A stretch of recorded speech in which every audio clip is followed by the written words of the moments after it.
In love, sometimes you lead, other times you follow. It was more of feeling safe and feeling loved.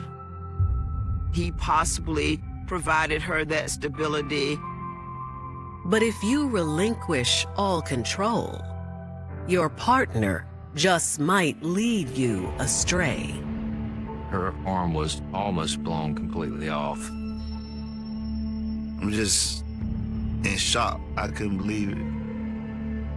I can't understand why someone so cold, so evil, could commit such a heinous crime. Will you have the courage to break free or stay a servant to their will? She didn't feel like she had a way out. He was a very controlling person.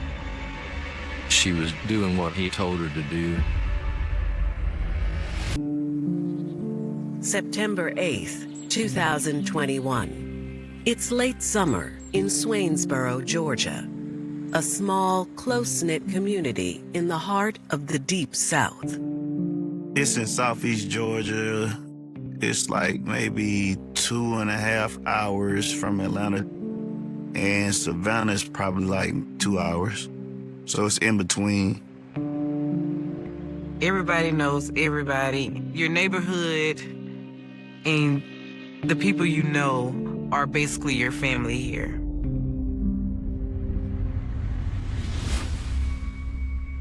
Around 6 p.m., that community spirit causes a concerned citizen to reach out to the Swainsboro Police Department. There had been a call to come in of an abandoned car. The vehicle was parked in a little wooded area on what we call Modoc Road, and it's just a city street that leads out of town. Our officers just respond over there. When officers arrive, they find a small silver car parked on a dirt path. And it was kind of just a little triangle of woods with a little path, but it was big enough to drive the car down. One of our officers walked down and was looking around the vehicle. It looks like it's in very good shape. And it doesn't look like there are any problems with the car. It had been there, longer than 15 or 20 minutes or so, because the motor was cold. Officers look around for the owner of the vehicle. Our officers did search the area around the car. They walked through the woods, but nobody was found.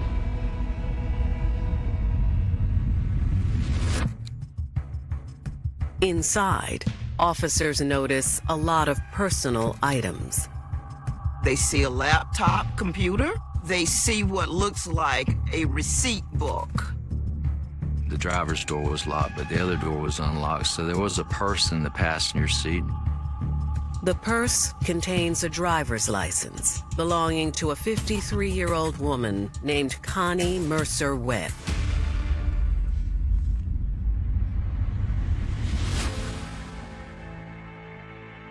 Connie Faye Mercer was something of a fixture in her southern community. My mom was born and raised in Swainsboro, Georgia. My mother's the only girl out of 4 siblings. She's the third to the oldest. Every time you see Miss Connie, she always has a smile on her face. Such a beautiful smile, just such a beautiful lady. Behind that warm exterior was a strong woman who raised 2 boys on her own. She spent her entire life raising her sons and making sure that they had everything that they needed.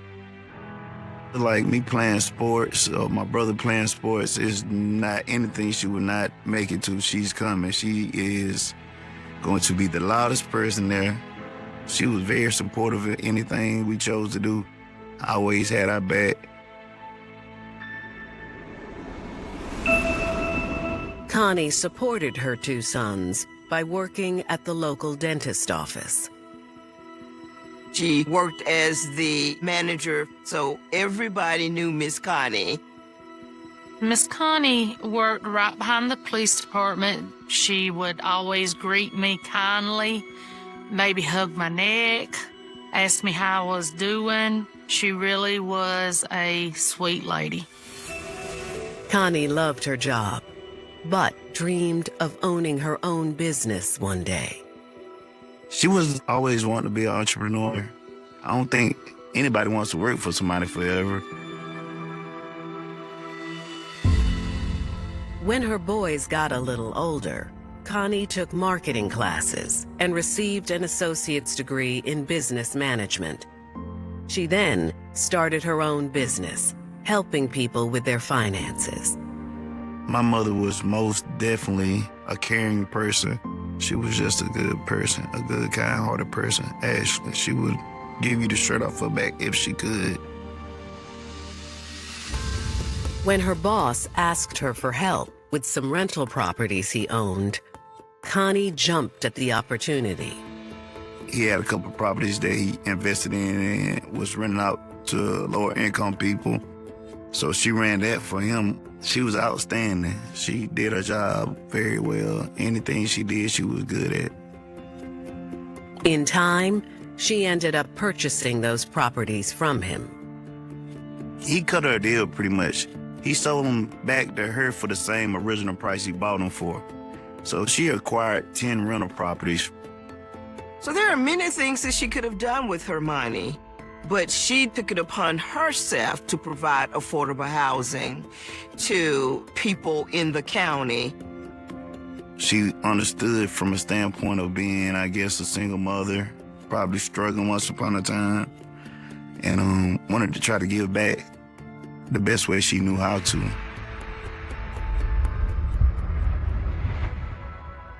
In the ensuing years, Connie kept busy managing the dental office and her properties, though she still maintained a closeness with her two boys.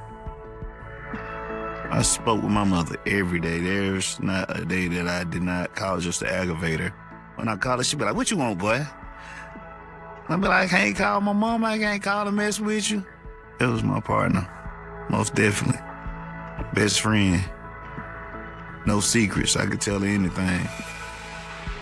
By 2021, Connie was a proud grandmother and had even found love.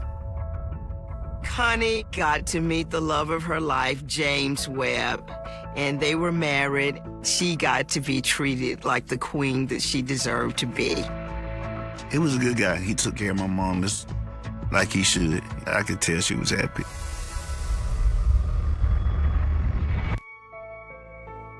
But now, Connie Mercer Webb's sedan has been found abandoned in a small neighborhood off Modoc Road, and she's nowhere in sight. What raised suspicion, all her personal items was in the car.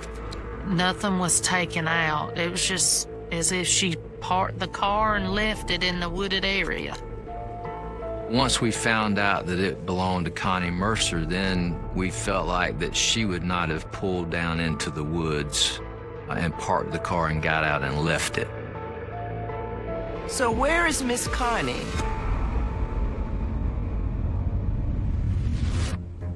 Then, minutes after officers arrived at the scene, a car suddenly pulls up.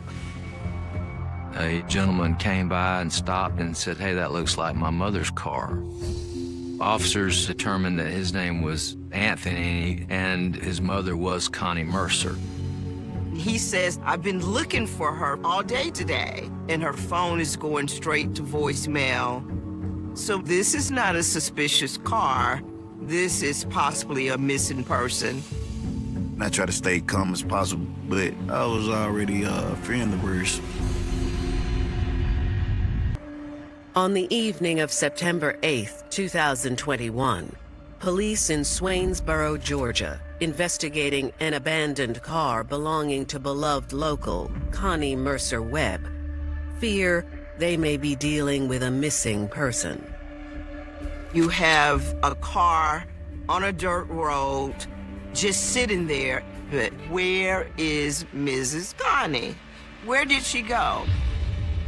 Officers notified their detectives. When they arrive, they ask Anthony when he last spoke to his mother, and he says around 9 a.m. that morning. I was at work and she was going to my house for a delivery. Well, we had made preparations for her to be there. He was getting some new appliances, and his mom was supposed to be there to be able to let the people in to deliver these appliances.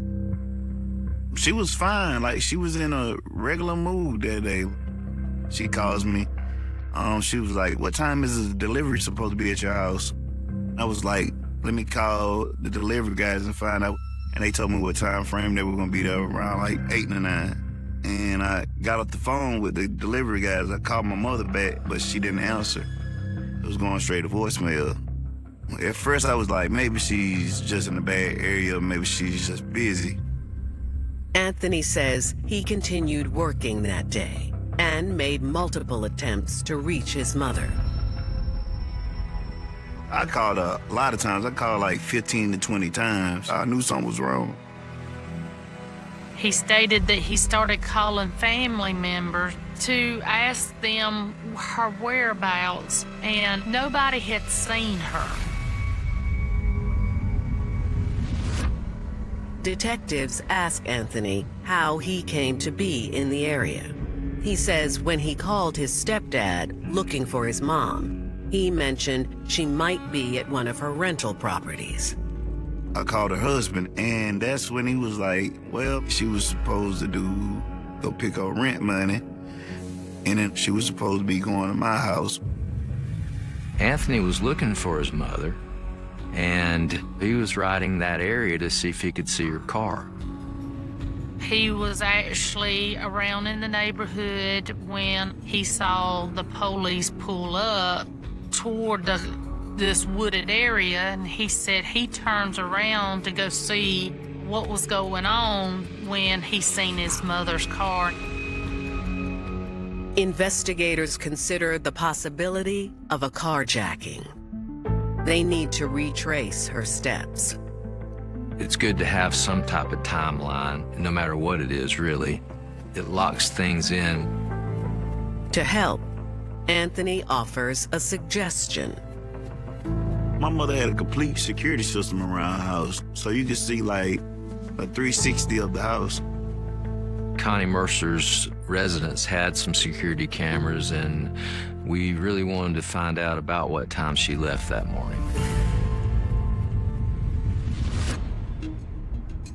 While police continue to search Connie's car, an investigator goes with Anthony to Connie's home. My stepfather had made it off from work by then. Once we go back towards the house, we get there, the officers run the camera back. They see Miss Connie getting in her car and leaving her residence that morning. She left her house, I want to say, at like 9:30 that morning. She didn't come back, and it was around 6 o'clock when we got the call. Nothing about Connie's actions appear out of the ordinary. I spoke to Connie's husband. Normally, a husband or a spouse is always going to be your first suspect if they're truly missing. He's asking my stepfather a lot of different kind of questions. He told him, the last time he saw her, he didn't know where she was either. James tells the detective that he left for work before Connie did that morning. But he knew she had some errands to run. He had stated she was supposed to go by one of her rental homes and collect the rent money, and then she was supposed to go on out to her son's home to be able to let the guys in with the appliances. In fact, they learned that the day before she had come by to pick up the rent, she and her husband were told to come back the next day. The detective asks him the location of the rental home. Where her car was located was also on Modoc Road. It was just like maybe 300 yards up the road from the house. The address of the rental home is relayed back to investigators at the scene.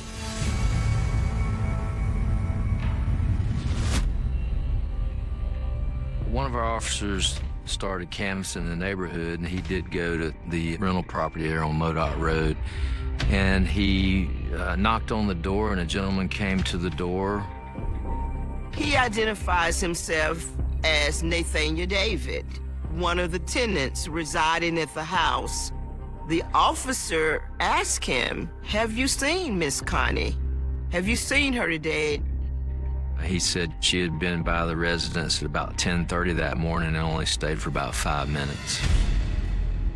She stayed in her car, got her money. The officer asked, well, was there anyone with her? Was anyone following her? And Nathaniel says there was no one with her, and she left alone in her silver car. The officer told him that the investigators and detectives would probably want to talk to him. They would probably be coming back by. Investigators continue to search her abandoned car for clues. I'm taking photographs. I was going to process it for any type of evidence. At that time, they started going door to door, trying to see if anybody had seen her in the community. But her son can't wait and drives off to keep looking for her himself. I was not going to sleep until I found my mom. Then moments later, there's a development. I'm down in the woods with the car, but I could hear Anthony yelling, "I found my mama." I'm just in shock. I would have never thought this would have ever happened.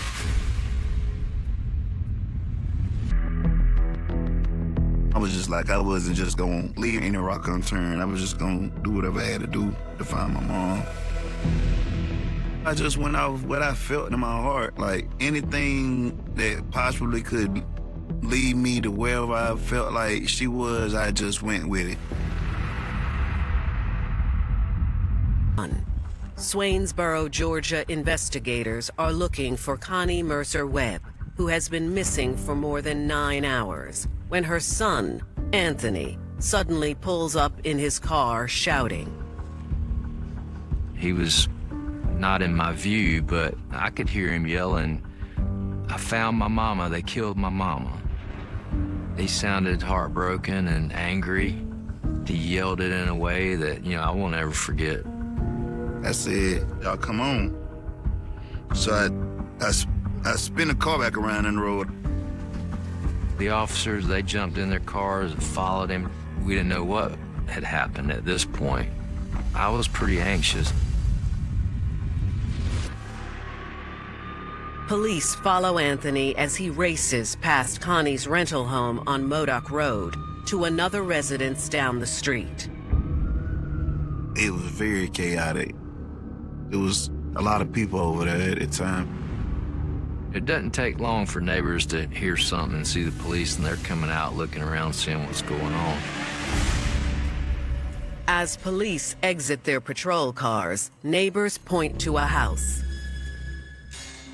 The owner of the property says, he's in there. And they're like, he who? And there's like her tenant, Nathaniel David. He wound up hiding in the laundry room of that house that's attached to a carport. One of the officers approaches the property. Then suddenly, they see Anthony in the front yard fighting with a woman. And I'm over there fighting with her at the moment to tell the police to put her in handcuffs. She was identified as LaShonda David.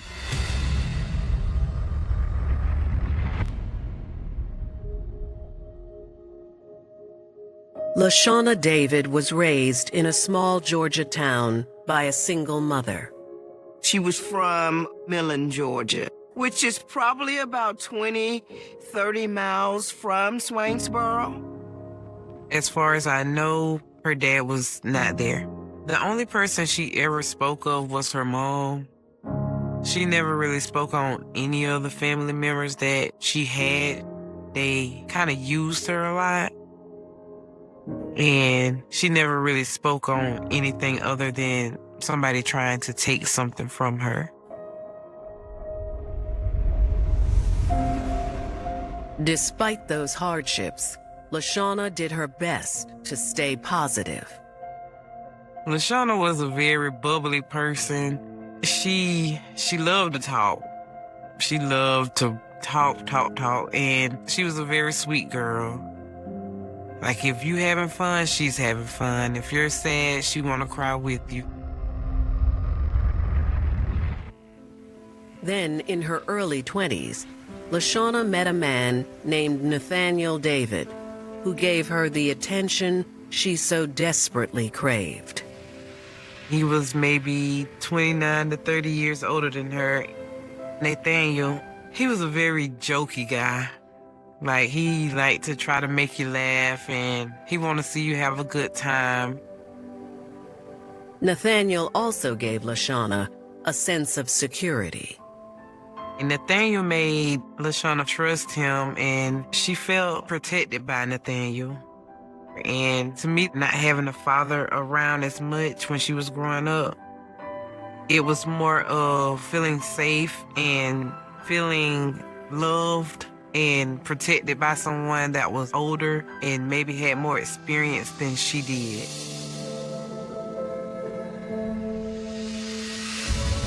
The couple married shortly after and settled in Swainsboro. Over the next decade, they built a life together and a family. LaShawna and Nathaniel had 4 or 5 kids together. Their last child was a little girl. It was always, if you seen her, you seen the baby. She was a very good mom to her child. And those were the happiest that I'd seen them together as a couple.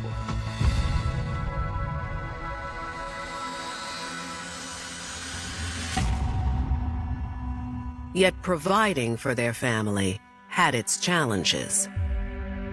They both got disability. LaShawna was a stay-at-home mom. She didn't work. Nathaniel, he did like little side jobs, like helping around the community. But they struggled a little bit with finances and income. LaShawna felt lucky when they found Connie's rental property in 2019.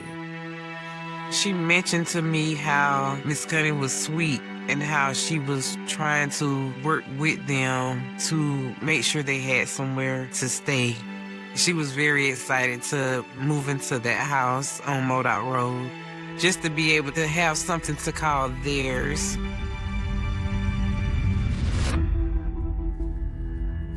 But now, police and neighbors have converged around LaShawna, while her husband Nathaniel hides in their neighbor's laundry room. They contained Mrs. David, put her in the police car, and then they approached the laundry room. Yeah, it was pretty chaotic because you had Anthony extremely upset, and then there was a good amount of people there.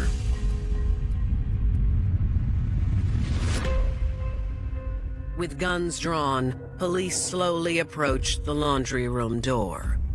He doesn't really know what he's going to encounter. We don't know if he's got a weapon. It's a pretty intense situation. It can be scary. September 8th, 2021, Swainsboro, Georgia. Police investigating the disappearance of Connie Mercer Webb have her tenant, Nathaniel David, cornered after detaining his wife, LaShawna.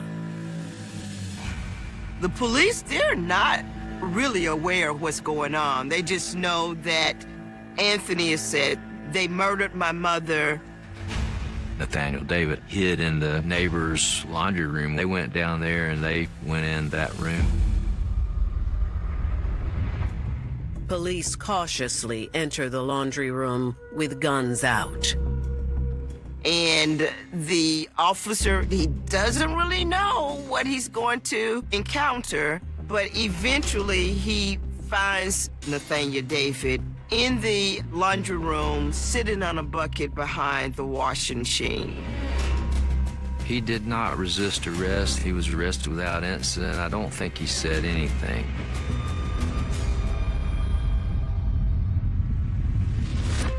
As they make their way back to Connie's rental house around the corner, detectives speak to Anthony about the Davids and what he saw. I didn't know them by name. I knew them by face. I knew them from the neighborhood. My understanding that they did have some trouble with the rent, but at this time, they wasn't but 1 month behind. The only reason they became tenants there because somebody begged my mother for them to stay there. That's the only way they got in that rental property. She was doing somebody else a favor because they needed a place to stay. And she was trying to be kind enough to give them a place to stay.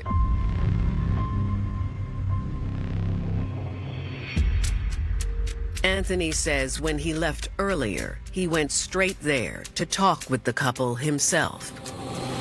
The son went back over to the rental home to see if they had seen their mom. And he stated that's when he pulled up at the residence and seen them trying to remove her body from the house. Once I realized they were carrying the body, I knew it was my mom's body. I'm just in shock at this time. And this is, like, unbelievable. He was pretty much walking up to me, talking about get out the yard.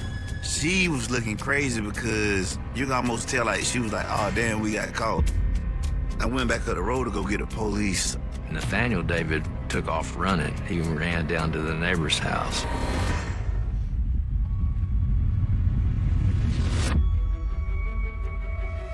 As investigators and officers arrive at the rental home, they find a disturbing scene. She was actually still there at the bottom of the steps, like where they had dropped her there at the porch. You really couldn't see nothing but her legs, maybe from the knees down. They had her covered up in a comforter off of a bed and a construction bag, like a big canvas bag. When the officer unwrapped the bed clothing, he saw that it was indeed Miss Connie. I didn't want to see it.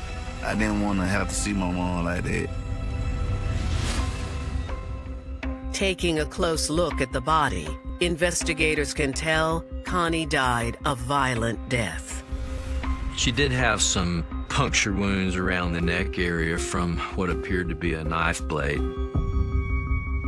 She had an extensive gunshot wound to one of her arms, and we feel like that was probably what killed her. I think she bled out. Nathaniel and LaShawna David are both charged with suspicion of murder and transported to the county jail. News whips through the small town like wildfire. I knew Connie. Miss Connie was a very sweet lady. How can anybody be this cold-hearted toward someone like Miss Connie? I was really in shock because I really couldn't grasp on to what was happening because it was like, what? Miss Connie? It was very shocking. With such a complex scene, detectives call in the Georgia Bureau of Investigation to help.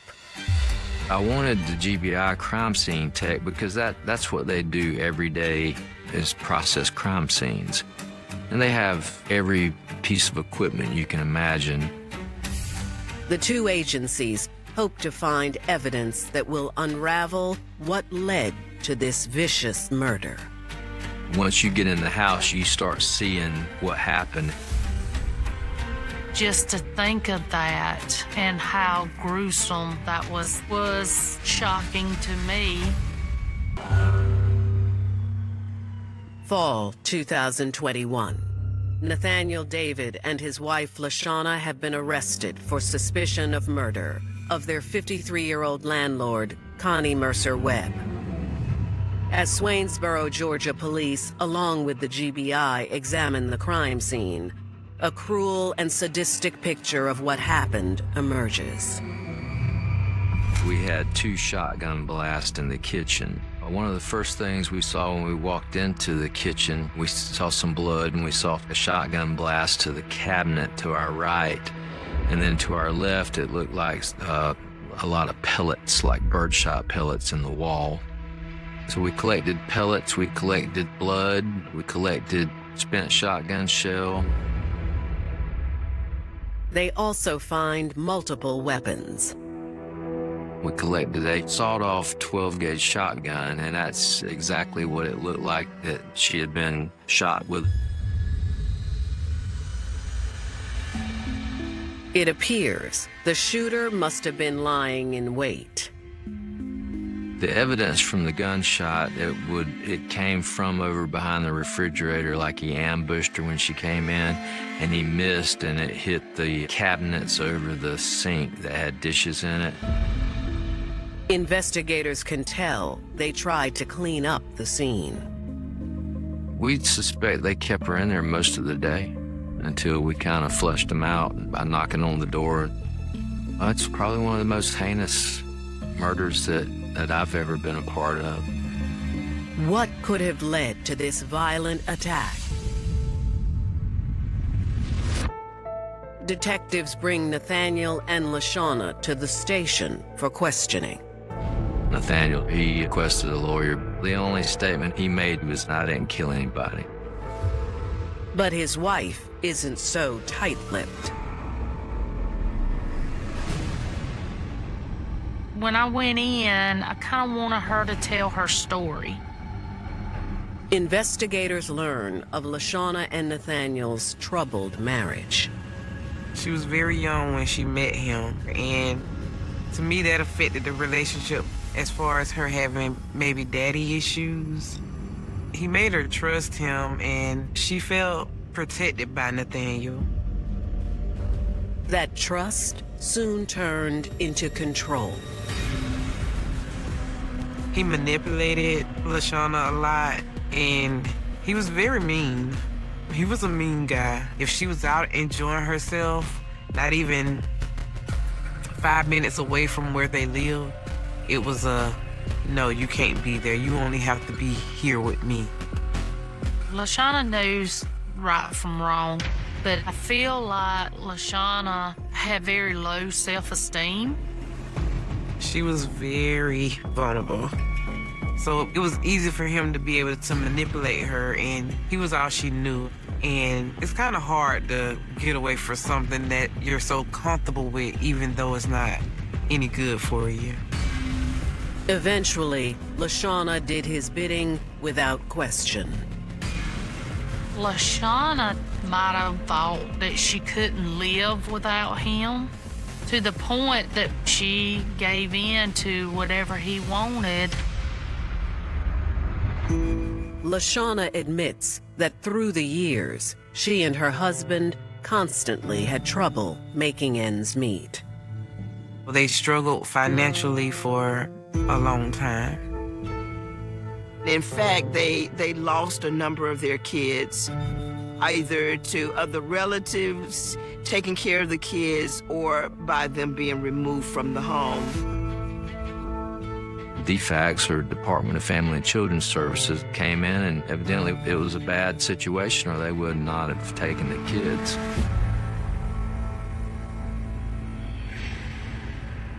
When they moved into Connie's rental home, they just had their small daughter with them. Maybe 3 to 6 months into them living in the Modoc home, their daughter was taken by the Department of Family and Children's Services. It affected LaShawna very bad. Her child was everything to her, and she cried a lot about it. Nathaniel was upset with Connie because he had thought that she made a phone call to the Department of Family and Children's Services. LaShawna says over the next few months, Nathaniel's anger towards their landlord grew. He kept telling Miss LaShawna that she was not a very good person. Miss Connie came before and asked, would y'all have anything to pay? She said he got upset and was like, the B word needs to stop coming around. Then, according to LaShawna, Nathaniel decided to do something about it on September 7th, 2021, and asked her to contact Connie. Nathaniel told LaShawna to tell Miss Connie that they had the rent money. Miss LaShawna said, but we don't have no rent money. And he says, I know that. Just call her and tell her to come here. She stated that she knew something bad was going to happen. She said it was later on that afternoon Miss Connie come by, but her husband was with her. When Nathaniel David saw the husband in the car, he told LaShawna to get rid of Miss Connie and tell her to come back tomorrow and they would have the money for her. The next morning, around 10 a.m., she says Connie showed back up and was alone this time. When Miss Connie come up at the door, she had walked outside and got Miss Connie and told her to come on in. She says she was ahead of Miss Connie. After she stepped in, Miss Connie steps in. When she stepped inside the kitchen, she was ambushed by Nathaniel. Asked her to walk me through exactly everything that happened step by step. He ignored every plea that she had to take her to stop. Deep down, she really wanted to leave. She wanted to leave more than anything, but he had such a strong hold on her till she couldn't go. It was plenty of times she have told me how afraid of him that she was and how he have threatened to take her life. And I tried to get her away from the situation as much as I could, but it was hard for her to just walk away.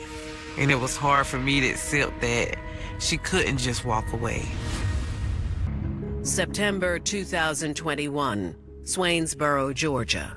LaShawna David has confessed to helping her husband, Nathaniel, lure their landlord, Connie Mercer Webb, to their rental home on September 8th, 2021. Nathaniel David attempts to shoot her with a shotgun and he misses.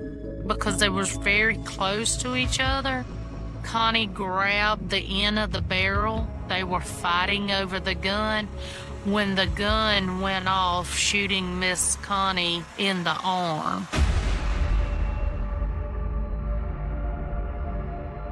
She said that Connie fell to the floor.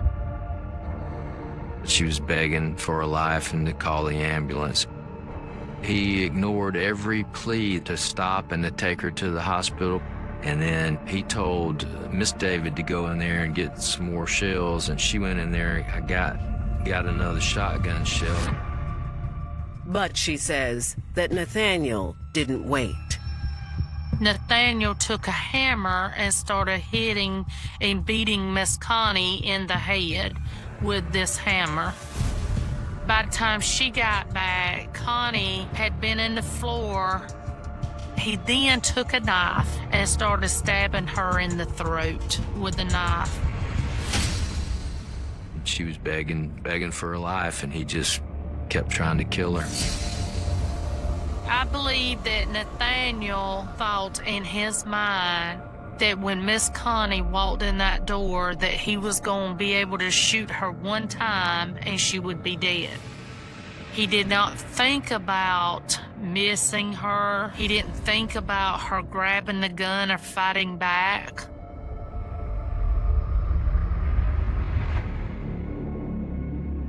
LaShawna says Nathaniel then told her to start cleaning up. That's when she went over there with the mop and the bucket and some bleach and started cleaning up the blood and stuff off the floor where Connie was laying.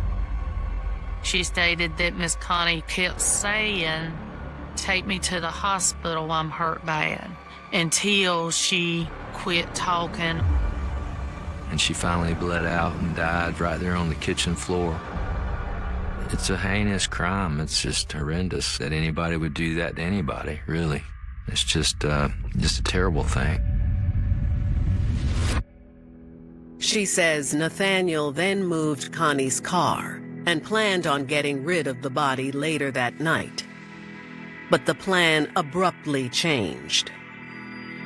And I think that initial knock on the door from law enforcement caused Nathaniel to panic, and shortly after they started dragging Connie's body out of the house. That's when Anthony pulled up and saw them. He was at the right place at the right time. He was a crucial witness. LaShawna shows no remorse. No reaction from LaShawna. No tear. She was very cold in telling me. It was like she didn't care. Her statement was she was doing what her husband told her to do, but there's no way to know for sure who the actual culprit was to plan and plot this.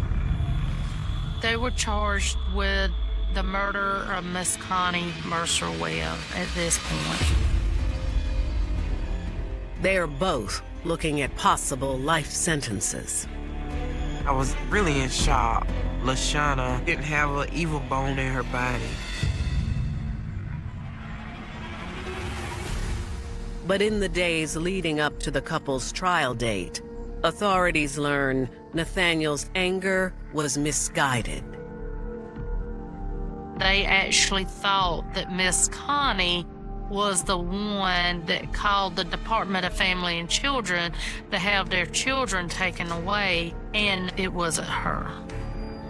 She never did call the Department of Family and Children. It's just a senseless act that shouldn't have ever happened.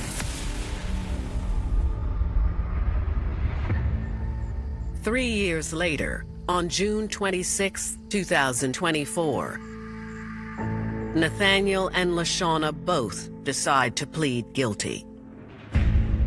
Nathaniel pled to malice murder, and LaShawna David pled to felony murder.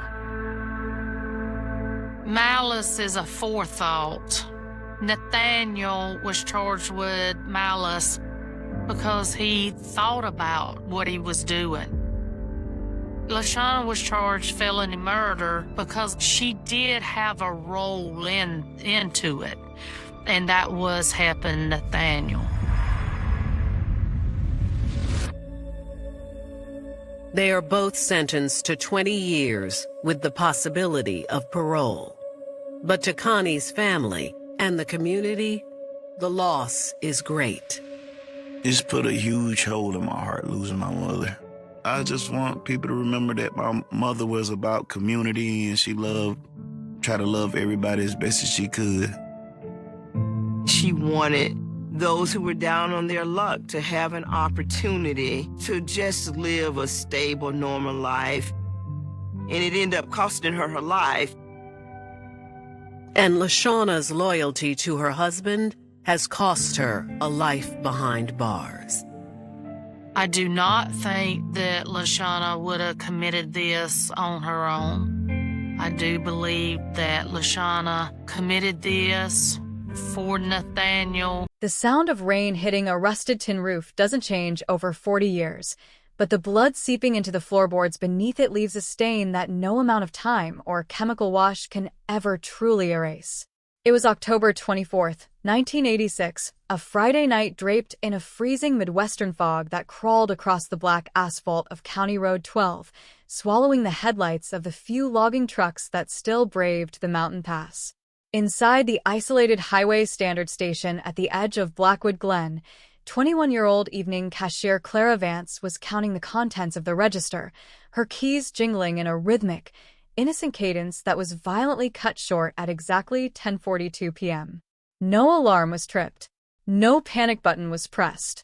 There was only a sudden, suffocating void where a life had been, leaving behind a cold case that would rot in the state archive vaults for 4 decades, an unsolved enigma that turned an entire county into a breeding ground for whispered paranoia and unpunished nightmares. The responding deputies found the glass front door propped open with an empty oil can, a half-eaten sandwich sitting on the counter next to a still warm cup of black coffee, and a single, deep smear of grease and crimson on the concrete floor behind the cigarette display. But Clara was gone, vanished into the freezing fog without a footprint, without a witness, leaving behind a community shattered by a profound, toxic mystery that defied every forensic tool of the era. 4 generations of detectives, that empty station became a historical monument to failure, a file box filled with yellowing Polaroids of a crushed silver locket, a partial tire mark left in the mud near the diesel pumps, and handwritten statements from neighbors who swore they saw a white panel van idling by the woodline with its lights completely dark. The static of that cold case has hung over Blackwood like a permanent winter, a heavy, suffocating weight that turned every local tradesman into a phantom suspect and every abandoned coal mine into a suspected graveyard. But time is an unreliable keeper of dark secrets, and on this morning, the decades of artificial peace have been completely obliterated by a sudden, violent crack in the wall of silence, an unexpected witness stepping out of the shadows to reveal a gruesome truth that will tear the floorboards out from under the city's oldest and most respected family dynasties. The architecture of a modern federal interrogation wing doesn't accommodate human comfort. It is a clinical trap of reinforced concrete, non-reflective glass, and high-voltage audio sensors that record the mechanical frequency of every heartbeat and every ragged breath.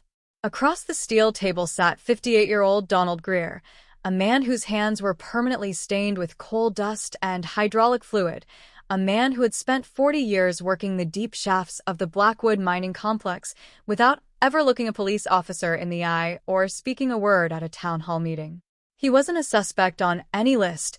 His name hadn't appeared on a single page of the initial 1986 investigative logs, his survival ensured by his total, deliberate insignificance within the social hierarchy of the valley. But a sudden terminal diagnosis and a creeping, midnight terror of a concrete cell had broken the absolute seal of his silence, forcing him to walk into the state attorney's office at 3 a.m. with a rusted lockbox and a narrative that would turn the local history books into an indictment for capital murder. The lead investigator, Detective Marcus Vance, the nephew of the victim, a man who had spent his adult life chasing the ghost of his aunt through the dead ends of the archive room, did not move a muscle as Greer placed a weathered, grease-crusted brass key on the metal surface between them. The air in the room was cold, carrying the specific, suffocating pressure of a truth that had been buried 40 feet beneath the clay before the internet was invented, a secret that had festered in the dark while the perpetrators grew old, wealthy, and respectable behind the high brick gates of their valley estates.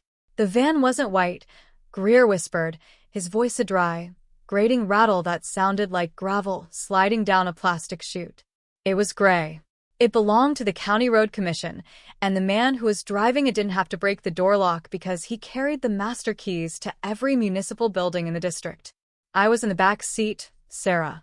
I was hiding beneath the canvas tarps because I was too young to understand that when you ride with the sheriff's son, you're riding with the man who decides who lives and who gets turned into aggregate.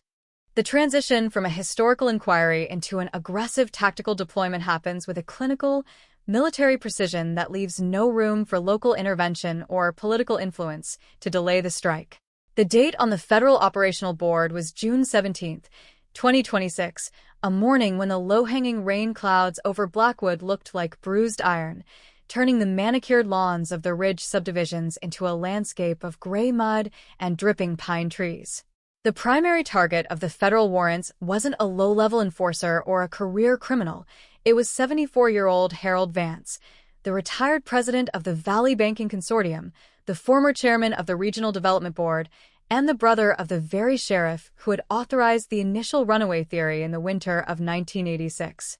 For 40 years, this individual had lived as a pillar of civic virtue, his name carved into the limestone cornerstones of the local high school library and the community hospital wing, his historical wealth built directly upon the land clearance contracts that followed the closure of the Blackwood Glen route.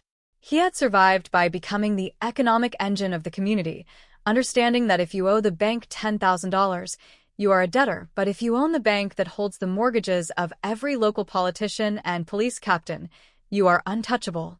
But the unexpected witness had provided more than a verbal accusation.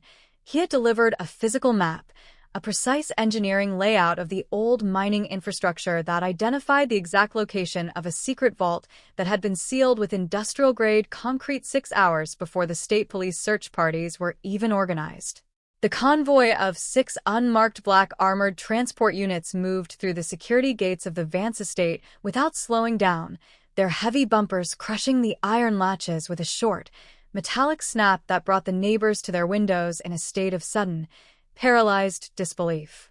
There was no negotiation, no polite phone call from a friendly judge to offer a voluntary surrender behind closed doors. The concussive entry teams breached the rear veranda with a synchronized pair of flashbang explosions, the white smoke ripping through the glass sunrooms and settling over the oil paintings and the collection of antique clocks that had been counting down the stolen decades of Harold Vance's life. The holding room in the sub-basement of the district court is an absolute vacuum of empathy, a space where the air is recycled through heavy iron vents that hum with the high-voltage frequency of the surveillance arrays. Harold Vance sat in the center of the steel enclosure, his custom-tailored wool suit dusted with the white plaster debris from his broken veranda wall, his fingers interlaced over his knee in a posture of cold, calculated arrogance that had served him through 40 years of corporate takeovers and grand jury inquiries.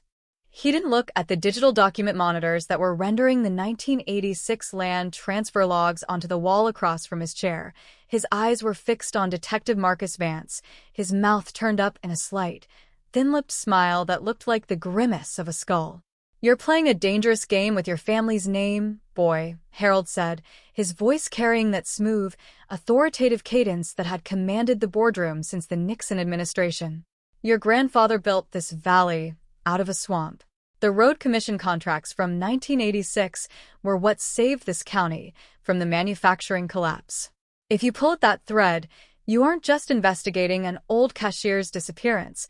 You're invalidating the title deeds to every commercial property along the highway. The banks won't hold the paper if the land is classified as an active federal forensic zone. You'll bankrupt the very people who paid for your badge." The investigator didn't change his expression, his face cold and static under the harsh halogen beam as he adjusted the microphone of the digital recording array. "The paper doesn't matter anymore, Harold," Marcus replied, his voice dropping into a level register that cut through the suspect's composure like a diamond blade through dry bone. "The unexpected witness wasn't just a laborer on your road crews. He was the man who mixed the batch for the subgrade seal on the mining shafts. He kept a duplicate copy of the engineering logs, the ones with your signature authorizing the emergency disposal of industrial waste and unspecified biological impediments on the night of October 24th. We aren't looking for a missing person anymore. We are unearthing an administrative execution." The pneumatic cutting rigs didn't wait for the morning light to fade before they began their work at the base of the abandoned coal tipple in Blackwood Glen, their high-pitched mechanical scream echoing off the limestone cliffs and bringing the local loggers to a dead stop along the security cordons. The section of the valley had been closed under the pretext of an emergency environmental remediation order, a federal deception designed to keep the regional news networks from realizing that the state police were currently excavating the foundation of the town's oldest industrial plant to recover the remains of a girl who had vanished before the fall of the Berlin Wall. The air over the pit was a thick, white fog of pulverized concrete and stone dust, a fine powder that settled over the hemlock branches and turned the black uniforms of the guard line into a pale, ghostly gray. The lead forensic anthropologist stood at the edge of the crater with her hands braced on her tool belt, her eyes tracking the movement of the heavy hydraulic hammer as its steel point struck the surface of the aggregate with a rhythmic, ear-splitting clack clack clack that sounded like an old machine gun firing into an empty oil drum. Each layer of concrete removed was a decade of historical deception stripped away. The modern aggregate of the 2000s, the coarse stone matrix of the late 90s, and finally, the thick, dark subbase of industrial concrete that had been poured on the morning of Saturday, October 25, 1986. Beneath that final layer, the ground changed color. It became a dark, greasy mix of coal silt and anaerobic blue clay that had been compressed by 40 years of structural weight into a substance as hard as cast iron, a barrier that required hand chisels and acoustic mapping sensors to pierce without destroying whatever evidence lay frozen beneath its weight. The clock on the dashboard of the mobile command trailer read 3:14 a.m. when the point of a smaller, hydraulic chisel hit a void, a sudden vertical drop in resistance that caused the operator to cut his engine instantly, leaving nothing but the sound of the gray rain hitting the plastic tarps and the heavy, ragged breathing of the forensic technicians.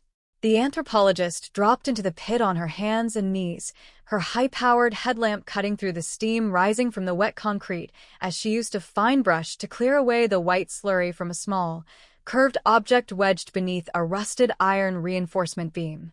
It wasn't stone, it was metal, the degraded, salt-crusted casing of a vintage 1980s service station cash box, its brass latch still showing the distinct, violent score marks of a crowbar attachment that had been logged into the evidence room 40 years ago as a potential match for the tool kits used by the County Road Commission. The Chandong Kin Hong went through the tech crew behind the barricades like an electrical current, a collective gasp that seemed to drop the temperature of the Glen by 10 degrees in a single second as the people realized that the unexpected witness had spoken the absolute truth. They had spent 40 years driving past this old industrial site on their way to the lakes, buying their gas from the station down the road, never realizing that the pavement beneath their trucks was the ceiling of an administrative tomb, a hidden vault where the valley's elite had buried their financial crimes along with the body of a 19-year-old girl who had made the mistake of looking at a logbook. The arrest of Harold Vance didn't just smash the cold case open. It initiated a complete structural collapse of the city's legal, financial, and historical hierarchy. By 5 o'clock that evening, federal marshals had executed secondary search warrants at the offices of the county clerk, seizing 40 years of unaudited municipal land grants, highway funding allocations, and closed-door zoning minutes that had been stored in a secure vault beneath the old courthouse annex. What they were uncovering wasn't a random act of predatory violence, but a systematic, multi-generational network of protection, a cartel of mutual silence that had used Harold Vance's banking empire to conceal dozens of corporate frauds, illegal land conversions, and toxic dumping operations that had funded the political campaigns of the Valley's ruling class since the late 70s. The Matt Tichbian of Clara Vance wasn't a sudden encounter with a drifter in the fog. It was an execution carried out because her work with the Evening Registers had begun to uncover a systematic pattern of falsified fuel delivery invoices that were being used to launder cash from the illegal mining operations into the sheriff's private campaign accounts. The suspect in his cell hadn't just been running from a homicide charge. He had been the linchpin of an entire economic empire, and now that the unexpected witness had provided the physical keys to the vault, the entire structure was coming down around the heads of the people who thought their lineage made them immortal. The scene outside the county courthouse at dawn looked like a simulation of a political coup, the lines of state tactical units pinning back thousands of local residents who had stayed through the night to witness the arrival of the federal transport caravan. There were no cameras flashing when the doors opened.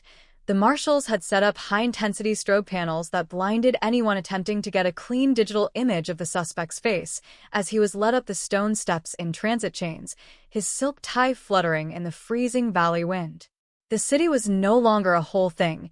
It had split down its seams into those who remembered Clara Vance and those who had built their suburban lives on the profits of her erasure, a sociological fracture that was turning every neighborhood council and every business board into a battleground of recrimination and blame.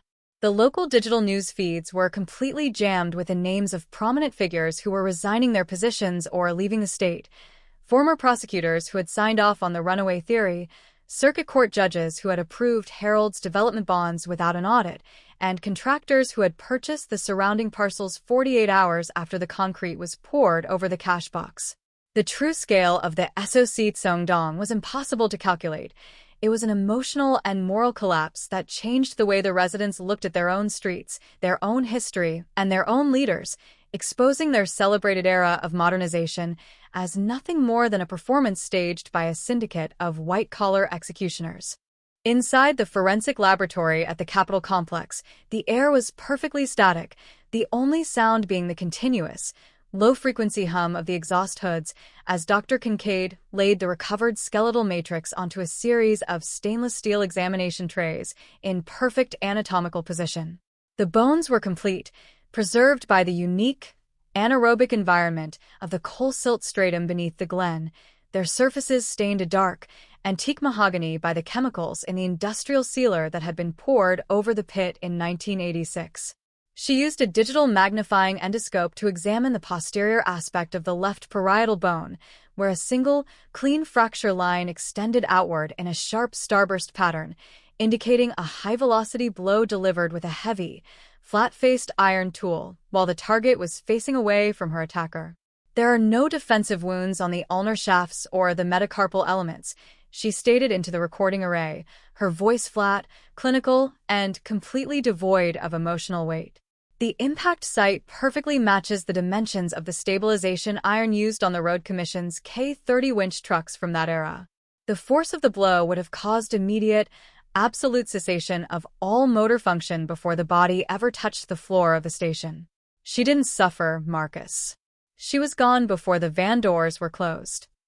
The case against Harold Vance and his surviving co-conspirators was now an absolute mathematical certainty, a bulletproof wall of physical, digital, and forensic facts that left no room for legal strategy or political influence to intervene.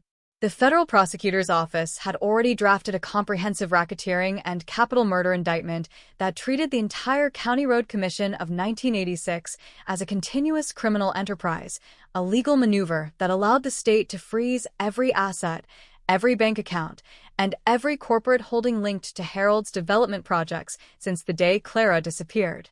The old man in his cell remained silent, his arms crossed over his chest, his eyes fixed on the steel door line with a cold, triumphant malice that showed he still didn't care about the prison sentence.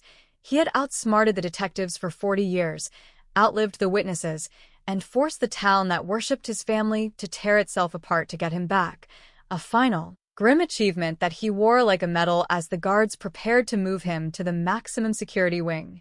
The final report on the Blackwood Glen excavation was entered into the Federal Justice Registry at exactly 4 o'clock on a Friday afternoon, an unremarked bureaucratic event that brought a formal end to the largest, most disruptive cold case investigation in the state's modern history.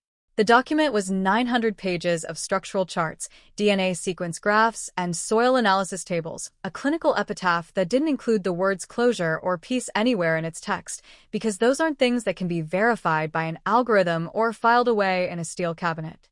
The highway department had already laid a new layer of black asphalt over the crater near the old tipple, a dark, steaming rectangle that looked like a fresh scar on the gray skin of the valley road.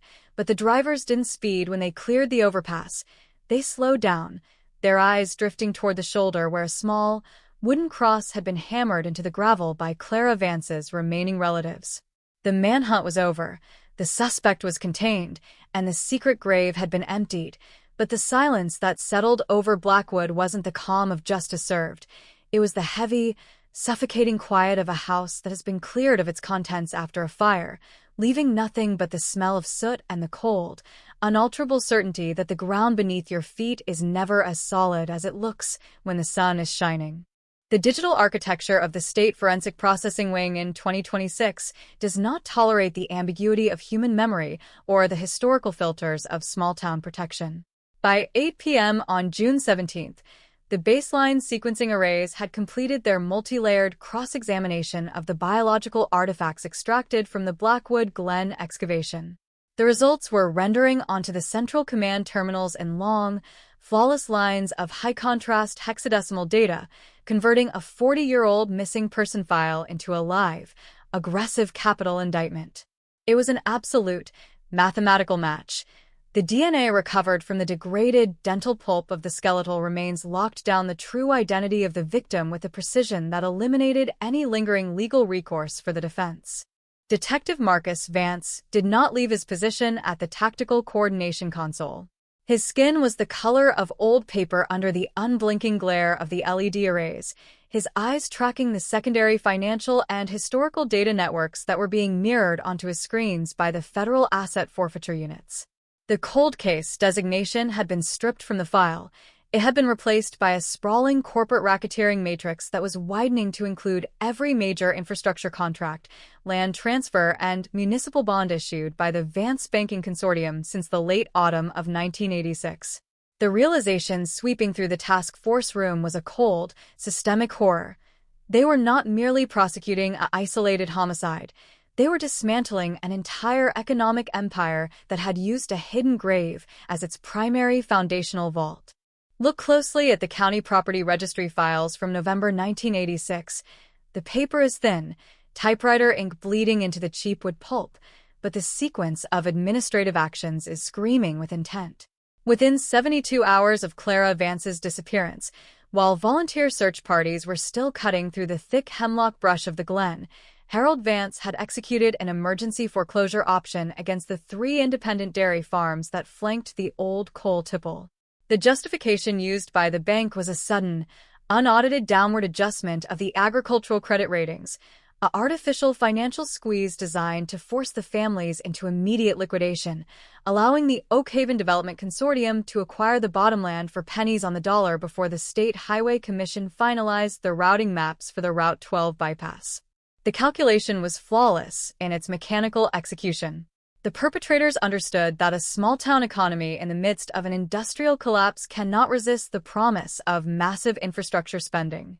By ensuring that the bank owned the literal ground beneath the proposed highway corridor before the first surveyor set up his tripod, Harold Vance and his allies had turned the progress of the community into a permanent security guard for their secret.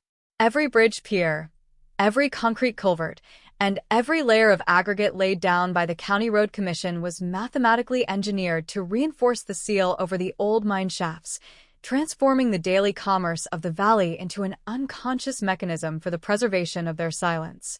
As the interrogation in the sub-basement of the district court entered its 12th consecutive hour, the psychological dynamic between Marcus and his uncle turned into a deadweight lock.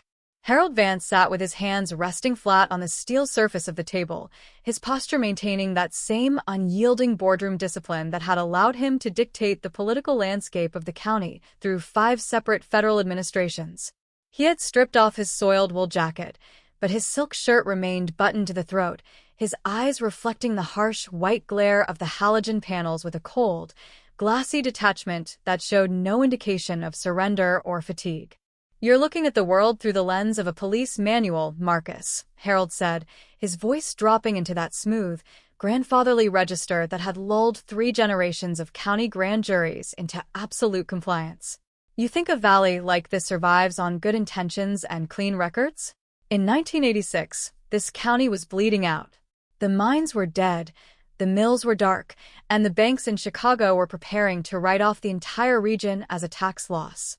That road commission contract didn't just build a bypass, it brought $40 million of liquidity into a community that couldn't pay its school teachers. Clara wasn't an enemy. She was an accounting error that threatened to default the entire infrastructure package because she couldn't keep her mouth shut about a fuel log." The admission did not trigger a sudden movement from the detective. It simply settled into the digital audio recorder with the heavy, unwashable weight of an executive order. The investigator did not check his notes. He knew that the technical links being established by the unexpected witness were already rendering his uncle's historical defenses completely obsolete. This wasn't a crime born of rage or lust. It was an administrative extraction, a clinical decision carried out by the ruling elite to protect a multi-million-dollar land swindle from a 21-year-old evening cashier who had noticed that the county road trucks were billing the state for thousands of gallons of diesel fuel that were actually being delivered to Harold's private mining rigs. The detail the unexpected witness had provided about the night of October 24, 1986, was now being verified by the forensic technicians inside the Capitol Maintenance Depot, where the recovered 1984 Chevrolet K30 winch truck was being disassembled bolt by bolt. Using high-resolution infrared multispectral cameras, the criminalists had discovered a series of microscopic, iron-heavy residues embedded deep within the unsealed wood grain of the replacement flatbed liner, a biological splatter pattern that 40 years of weather, grease, and mechanical friction had failed to entirely strip from the cell matrix of the timber.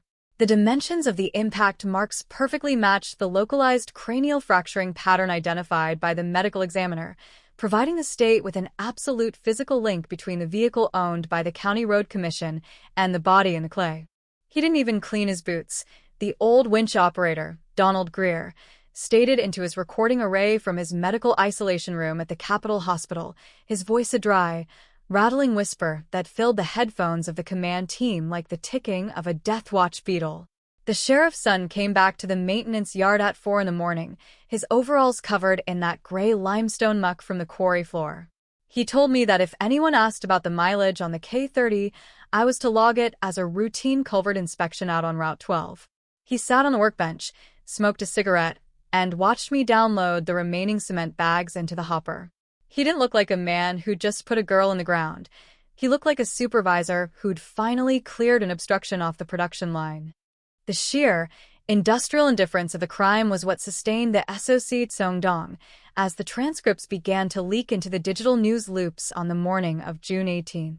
The residents of Blackwood were no longer simply processing a historical cold case resolution.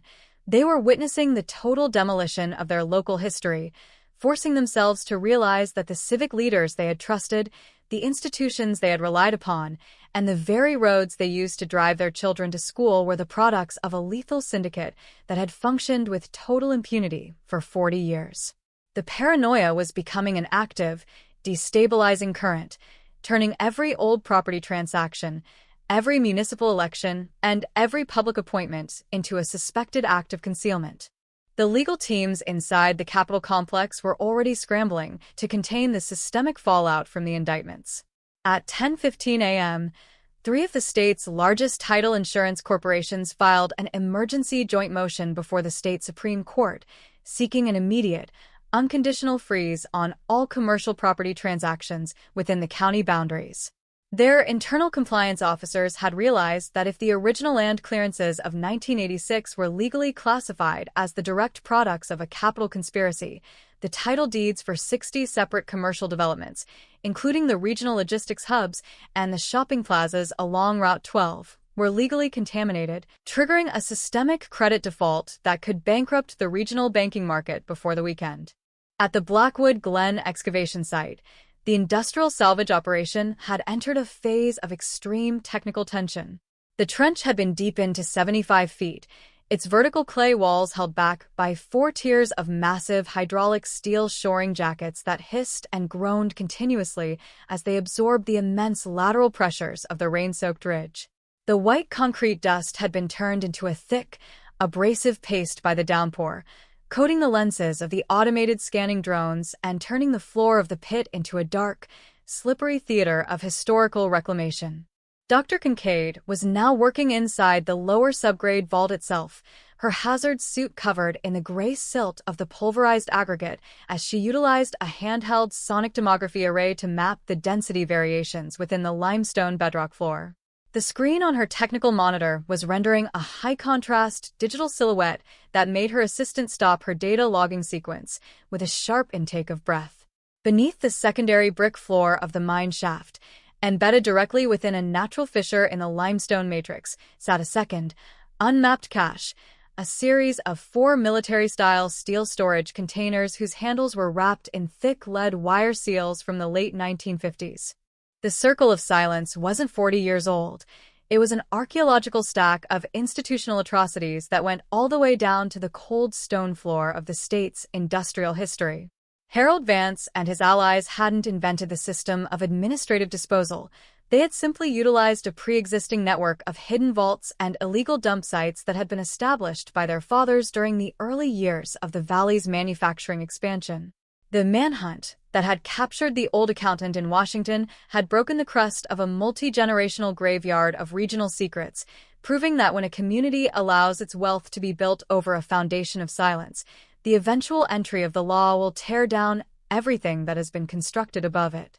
"We have to initiate a controlled clearance immediately," Dr. Kincaid said, her voice crackling through the tactical communication channel with a flat, clinical finality that dropped the temperature in the command trailer by 10 degrees.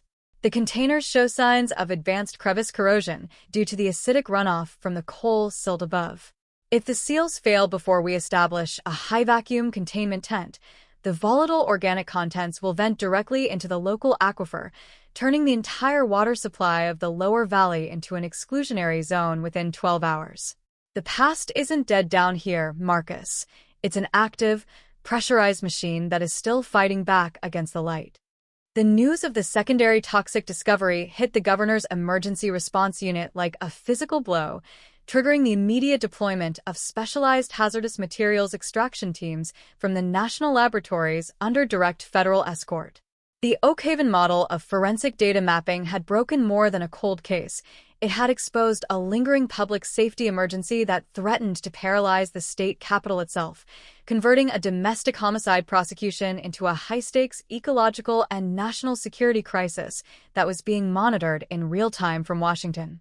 Inside his segregation cell at the Capitol facility, Harold Vance sat with his back pressed firmly against the reinforced concrete wall, his eyes fixed on the small steel door hinge with an expression of calm, analytical detachment. He could hear the distant, low-frequency wail of the emergency sirens through the building's main ventilation lines, a sound he had spent 40 years listening for, a sound he had spent a lifetime of banking strategy trying to prevent. He didn't call for his attorneys. He didn't check his transit chains. He simply closed his eyes and allowed his thin, skeletal smile to remain in place, the look of an executive who knew that even in his defeat, the machinery he had set in motion in 1986 would continue to demand a price from the living that no one was prepared to pay. The legal dynamic was now moving with an absolute, unyielding velocity, the federal prosecutors drafting a comprehensive superseding RICO indictment that treated the entire county infrastructure system as a continuous criminal enterprise. This legal strategy effectively neutralized the defense's attempts to invoke statutory limitations, allowing the state to pursue maximum penalties, including life without the possibility of parole, for every single corporate officer, engineer, or public official who had signed a compliance log, accepted an anonymous dividend, or looked away from the concrete mixers on that rainy October morning 40 years ago. As the gray light of another winter evening began to fade into the thick, freezing fog of the Glen, the long convoy of hazardous materials containment vehicles moved out of the Central Plaza Center, their massive tires throwing up a fine spray of white slurry dust that coated the wet leaves of the hemlock trees along the ridge verges like a layer of gray salt. The long run through the dark spaces of the map was officially over for Clara Vance, her bones resting in a sterile tray inside the Capitol laboratory, her identity restored, and her black register logs converted into an absolute legal weapon against the men who had erased her.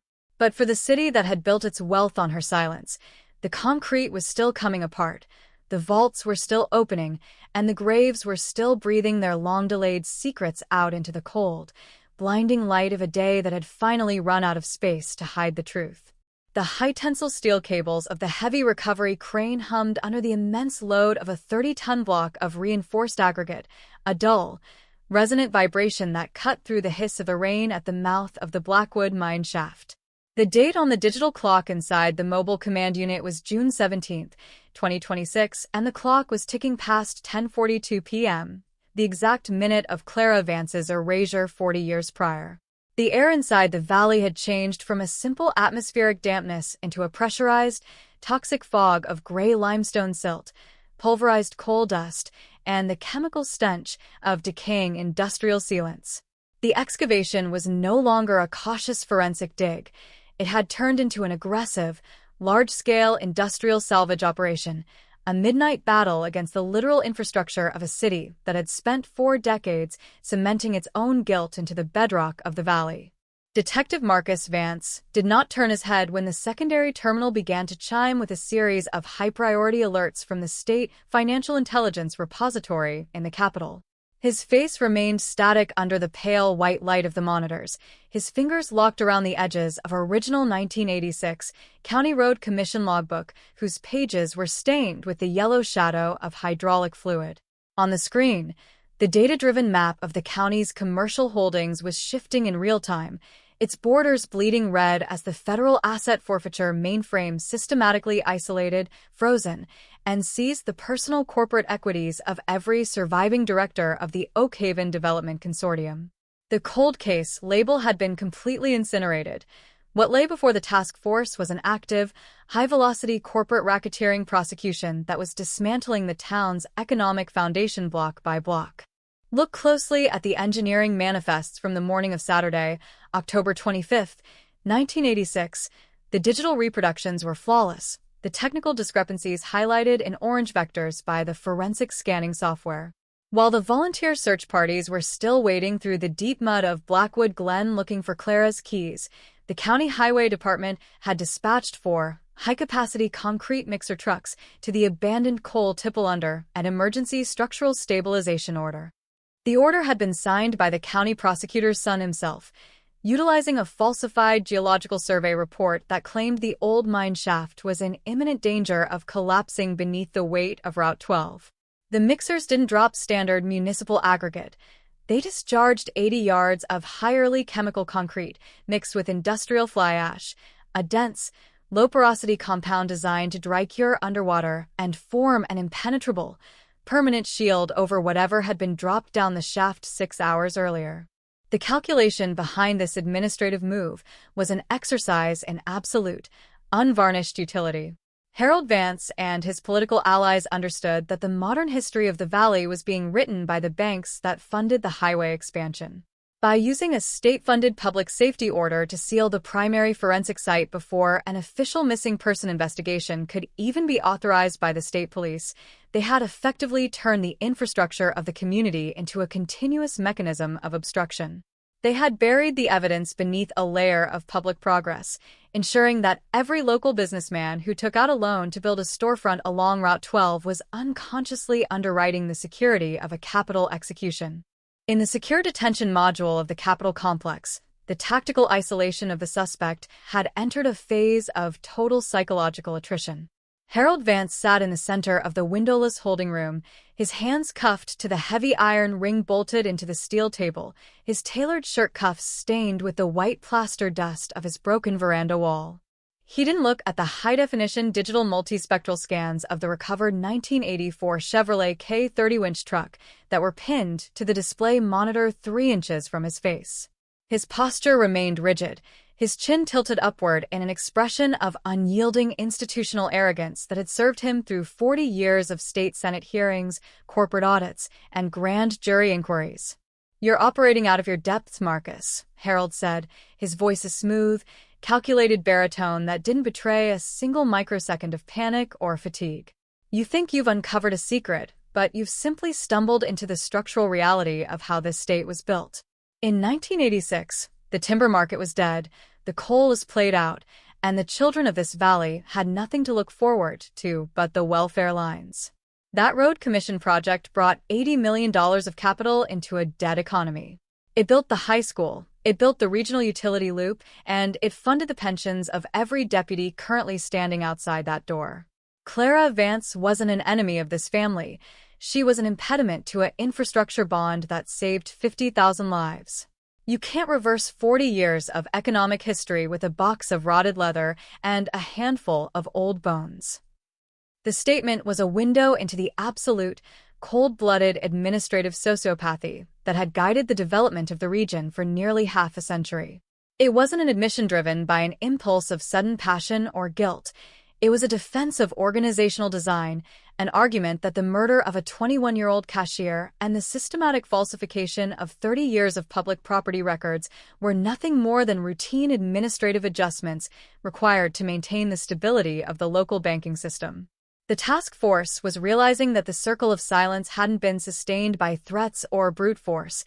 It had been held together by the shared financial survival instinct of an entire social class that had built its status on the concrete seals Pendleton's mixers had poured in the dark. While his voice was being captured by the digital recording sensors, the operational situation at the Blackwood Glen excavation site was rapidly descending into a high-stakes emergency. The automated drones that had been deployed into the lower mine shaft returned a series of live multispectral sonar profiles that caused the lead forensic anthropologist, Dr. Kincaid, to immediately halt the primary lifting rigs. Hidden beneath the concrete floor of the brick sarcophagus, less than 3 feet below the level where Clara's cash box had been recovered from the mud, the high-resolution scanners were rendering the distinct, undeniable geometry of a secondary, older deposit, a cluster of 4 military-style steel storage cylinders whose handles were secured by heavy, lead-wire seals from the late 1950s. The Circle of Silence wasn't 40 years old. It was a multi-generational archive of institutional atrocities that extended all the way to the bedrock floor of the Valley's industrial history. Harold Vance and his allies hadn't invented the methodology of administrative disposal. They had simply inherited a pre-existing network of hidden vaults, illegal chemical dump sites, and unmapped shafts that had been established by their fathers during the early years of the Valley's manufacturing consolidation. The unexpected witness hadn't just broken a cold case. His statement had punctured the crust of a massive, multi-tiered regional graveyard of industrial and political secrets, proving that the entire physical landscape of Blackwood was a deceptive illusion constructed to shield a legacy of capital crimes. "We have an active chemical breach inside the secondary stratum." Dr. Kincaid's voice crackled through the tactical channel, her breathing heavy and ragged through the internal microphone of her hazard suit. The video feed from her helmet camera showed the robotic manipulator claws moving through a layer of black, oily slurry that was bubbling slightly as it met the cold rainwater. The containers are suffering from advanced crevice corrosion due to 40 years of acid exposure from the coal silt above. The digital sniffing units are detecting a massive concentration of trichloroethylene and unrefined mercuric waste. If we don't establish a high-vacuum negative pressure containment tent within 90 minutes, the runoff will break through into the lower aquifer, turning the drinking water of 3 downstream counties into a permanent toxic hazard. The past isn't dead down here, Marcus. It's a live, pressurized engine that is still actively fighting back against the light. The news of the chemical contamination hit the state capitol like a high-velocity physical blow, triggering the immediate activation of the emergency management protocols and the deployment of specialized environmental remediation units from the federal laboratories under armed martial escort. The Oak Haven model of forensic investigation was no longer just an archival success or a historical tragedy. It had been transformed into an immediate, high-priority public safety crisis that threatened to paralyze the infrastructure of the entire Valley corridor. The roadblocks along Route 12 were widened to 5 miles, the local airspace closed to civilian drones, and the low, rhythmic scream of the civil defense warning sirens began to echo across the empty streets of the commercial subdivisions. The Chandong Xa Hoi within the community had reached a stage of total, paralyzed silence. The morning digital news loops had transitioned from reporting on an old murder arrest into an uninterrupted, high-priority broadcast of a regional security emergency. The residents who had lived for decades under the assumption that their valley was a clean, traditional model of suburban development were now forcing themselves to watch the live video feeds of tactical hazmat teams deploying containment barriers around the old coal tipple. The realization was setting into the collective consciousness like an absolute, suffocating poison. The elegant parks where their children played, the modern schools they trusted, and the very highway they used to commute to work were nothing more than a beautiful performance staged by a cartel of white-collar executioners who had used the invisible energy of an industrial empire to bury their crimes. Inside his segregation cell at the Capitol facility, Harold Vance sat with his back pressed against the white concrete wall, his eyes fixed on the small steel door line with an expression of calm, analytical detachment. He could hear the distant, low-frequency wail of the emergency sirens through the building's main ventilation trunks, a sound he had spent half his life preparing for, a sound he had spent a lifetime of legal and banking strategy trying to prevent from breaking through his perimeter. He didn't call for his corporate attorneys. He didn't check his chains. He simply closed his eyes and allowed a thin, skeletal smile to remain in place on his face, the look of an executive who knew that even in his defeat, the machinery he had set in motion in 1986 would continue to demand a price from the living that no one in the system was prepared to pay. The legal dynamic of the prosecution was now moving with an absolute, unyielding velocity, the federal prosecutors drafting a comprehensive superseding RICO indictment that treated the entire county infrastructure network as a continuous criminal enterprise. This legal strategy effectively neutralized the defense's attempts to invoke statutory limitations or jurisdictional technicalities, allowing the state to pursue maximum penalties, including life, without the possibility of parole, for every single corporate officer, engineer, or public official who had signed a compliance log, accepted an anonymous corporate dividend, or looked away from the concrete mixers on that rainy October morning 40 years ago. As the gray light of another winter evening began to fade into the thick, freezing fog of the Glen, the long convoy of hazardous materials containment vehicles moved out of the Central Plaza Center, their massive tires throwing up a fine spray of white concrete dust that coated the wet leaves of the hemlock trees along the ridge verges like a layer of gray salt. The long run through the dark spaces of the map was officially over for Clara Vance, her bones resting in a sterile tray inside the Capitol Laboratory, her identity restored, and her black register logs converted into an absolute legal weapon against the men who had erased her. But for the city that had built its wealth on her silence, the concrete was still coming apart, the vaults were still opening, and the graves were still breathing their long-delayed secrets out into the cold, blinding light of a day that had finally run out of space to hide the truth. The steel mesh reinforced lights of the mobile decontamination facility hummed a low, high-voltage note that resonated through the floor of the processing trailer. It was 11:15 p.m. on June 17, 2026, and the tactical perimeter around the Blackwood Glen mine shaft had been pushed back to a 2-mile exclusionary radius under direct orders from the Federal Environmental Task Force. The freezing rain had turned into a thick, stinging sleet that rattled against the aluminum siding of the command units like a handful of gravel thrown against a sheet of corrugated tin. Inside the primary forensic terminal, Detective Marcus Vance stood motionless, his face illuminated by the harsh, white glare of the digital document scanners that were currently processing the final multispectral imagery of the 1984 Chevrolet K30 winch truck. The investigation was no longer moving with the slow, archival pace of an old cold case. It had assumed the frantic, dawn-dap velocity of an ongoing technological siege against a hidden architectural monstrosity. The team of criminalists from the Federal Laboratory had spent the preceding 4 hours mapping the interior cabin and the mechanical frame of the vehicle, using high-resolution ultraviolet and infrared cameras to peel back 40 years of grease, road salt, and corporate camouflage.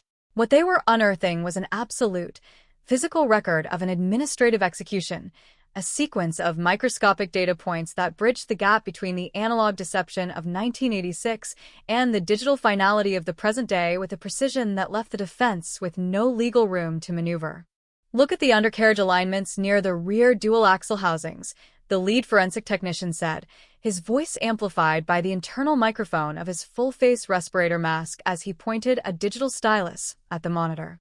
The metal frame wasn't just reinforced to carry standard municipal timber or drainage culverts. The structural crossmembers were custom-welded with heavy industrial plate steel from the old foundry, the exact same high-tensile material used to construct the security vaults inside the Vance banking complex in the early 80s. The odometer assembly shows clear structural tool marks along the casing line, indicating the mechanism was mechanically rolled back exactly 12,000 miles during the first week of November 1986. The truck didn't just stumble into the Glen, it was engineered to act as a silent logistical platform for a capital disposal. The multispectral scanners were rendering a three-dimensional map of localized violence that perfectly matched the unexpected witness's deposition. Embedded deep within the unsealed cellular matrix of the old replacement pine floorboards of the truck bed, the technicians had isolated a series of dark, starburst patterns that had been fixed in place by decades of old hydraulic fluid and compressed coal soot. The forensic chemical spray had reacted with the iron-heavy trace elements of the degraded biological matter, causing a constellation of ancient crimson stains to flare into high-contrast illumination on the screen. The metrics of the spatter, the velocity vectors, the distribution radius, and the perfect 3-centimeter impact arc perfectly matched the cranial fracturing patterns identified by the medical examiner's laboratory on the stainless steel trays in the Capitol. While the technicians were locking down the physical chain of custody on the vehicle, a secondary, equally clinical operation was progressing inside the clean room of the mobile command trailer, where the oilskin ledger book recovered from Clara Vance's service station cash box had been placed inside a vacuum-sealed nitrogen hydration chamber. The pages, which had been compressed into a solid, brittle block of dried cellulose and fuel runoff by 40 years of anaerobic pressure beneath the limestone aggregate, were being treated with a fine mist of gaseous vapor designed to relax the ancient tree syrup adhesives without dissolving the ink. An automated multispectral digital camera system was capturing each layer of text as the fibers separated, converting a lost evening register into a definitive, high-definition catalog of corporate fraud. The lines of handwritten numbers flickering onto the terminal screen were a devastating indictment of the entire 1986 County Road Commission. Clara Vance had systematically documented 42 separate, unrecorded fuel deliveries made by the state-funded transport trucks to the private exploratory mining shafts owned by the Vance Family Consortium. Each invoice number was cross-referenced with the vehicle numbers of the K-30 winch trucks, detailing the exact volume of state-issue diesel and high-octane lubricant that was being redirected into the illegal deep well drilling operations under the cover of the Route 12 infrastructure project. Her final notation, dated October 24, 1986 at 10:14 p.m., was a single circled tracking number accompanied by a handwritten question. Sheriff's son signed for 2,000 gallons of industrial lime and 40 sacks of Higherly cement for the culvert project, but the Route 12 manifest says that section was poured 3 weeks ago. Where is the truck going? The response to that question had been given 40 minutes later with the blunt end of an iron winch stabilization hook. The data points from the ledger were aligning with the speed of a digital dragnet, allowing the federal prosecutors inside the Capitol Judicial Complex to finalize a comprehensive racketeer-influenced and corrupt organizations RICO indictment that treated the entire 1986 county government as a continuous criminal syndicate. This legal strategy was a massive, unprecedented escalation that effectively paralyzed the defense's attempts to invoke the statute of limitations, transforming the case from a historical mystery into an ongoing, active enterprise of public fraud, forgery, and capital murder. The Chandong Xe Hoi within the community of Blackwood had reached a stage of total, paralyzed silence. The morning digital news feeds had gone live with the high-resolution images of the cash box and the transcripts of Clara's final log entries within 20 minutes of their verification, sending a wave of visceral revulsion through the suburban subdivisions that line the outer edges of the valley. The residents who had lived for decades under the assumption that their town was a clean, traditional model of post-industrial development were now forcing themselves to realize that every school, every library, and every municipal park that bore the Vance name was a monument built out of the profits of an execution. The public trust that had held the neighborhood together was dissolving in real time, replaced by a creeping, toxic paranoia that turned every prominent local official, every old contractor, and every retired sheriff's deputy into a suspected accessory to a 38-year-old murder. Inside the high-security interrogation module at the Federal Detention Wing, the dynamic between Detective Marcus Vance and his uncle had devolved into an absolute vacuum of empathy. Harold Vance sat perfectly still in his steel chair, his hands cuffed to the heavy iron ring welded into the metal surface of the table, his silver hair catching the flat, shadowless glare of the recessed halogen panels above. His wool suit jacket was gone, but his silk shirt remained buttoned to the throat, his eyes tracking the digital document projectors on the wall with a cold, glassy detachment that showed no indication of surrender or cognitive panic. "You're chasing ghosts through a house that we built for you, Marcus," Harold said, his voice dropping into that smooth, authoritative baritone that had commanded the regional bank boards for half a century. "The numbers in those old fuel logs don't change the reality of what this family did for the valley. In 1986, this county was an industrial corpse. The state wasn't going to fund a bypass for a collection of dying dairy farms and played-out coal shafts. We needed that industrial grant, and we needed the land clearance along the Route 12 corridor to secure the credit lines from Chicago. If Clara Vance had taken those ledgers to the state inspectors, the banks would have defaulted the entire development bond before the first spade hit the dirt. I didn't authorize an execution out of malice. I authorized an administrative correction to protect the solvency of 50,000 families. You sit there with your badge and your moral certitude, but your salary, your education, and the very road you drove to get to this facility were paid for by the concrete we poured into that shaft. The statement was a window into the absolute, cold-blooded administrative sociopathy that had guided the development of the region for nearly half a century. It wasn't an admission of guilt driven by remorse. It was a defense of organizational design, an argument that the destruction of a 19-year-old evening cashier and the systematic falsification of 40 years of public property records were nothing more than necessary structural adjustments required to guarantee the long-term survival of the local banking system. The task force was realizing that the conspiracy of silence hadn't been held together by crude fear or criminal intimidation. It had been sustained by the shared financial survival instinct of an entire social class that had built its status on the concrete seals Pendleton's mixers had poured in the dark. The legal fallout from this perspective was an absolute catastrophe for the state's judicial and political hierarchy. At 1:45 a.m., the state Supreme Court issued an emergency administrative order that suspended the active status of every single judge who had been appointed during the tenure of the 1986 County Prosecutor's Office, a move that effectively locked the doors of the circuit court buildings across 4 counties. The legal system was in a state of total, uncontrolled collapse, its historical decisions contaminated by the presence of men who had used the gavels of justice to protect a criminal enterprise that had entombed a whistleblower beneath the municipal plaza. At the excavation site in the center of the Glen, the chemical containment protocols had reached a state of maximum tension. The trench was now a cavern 75 feet deep, its vertical clay walls requiring the continuous monitoring of automated laser theodolite arrays to detect any microscopic shifting in the structural footings of the surrounding highway bridges. The gray rain had returned, mixing with the white powder of pulverized stone to create a fine, abrasive paste that coated the boots of the technicians and turned the floor of the pit into a slick, hazardous theater of discovery.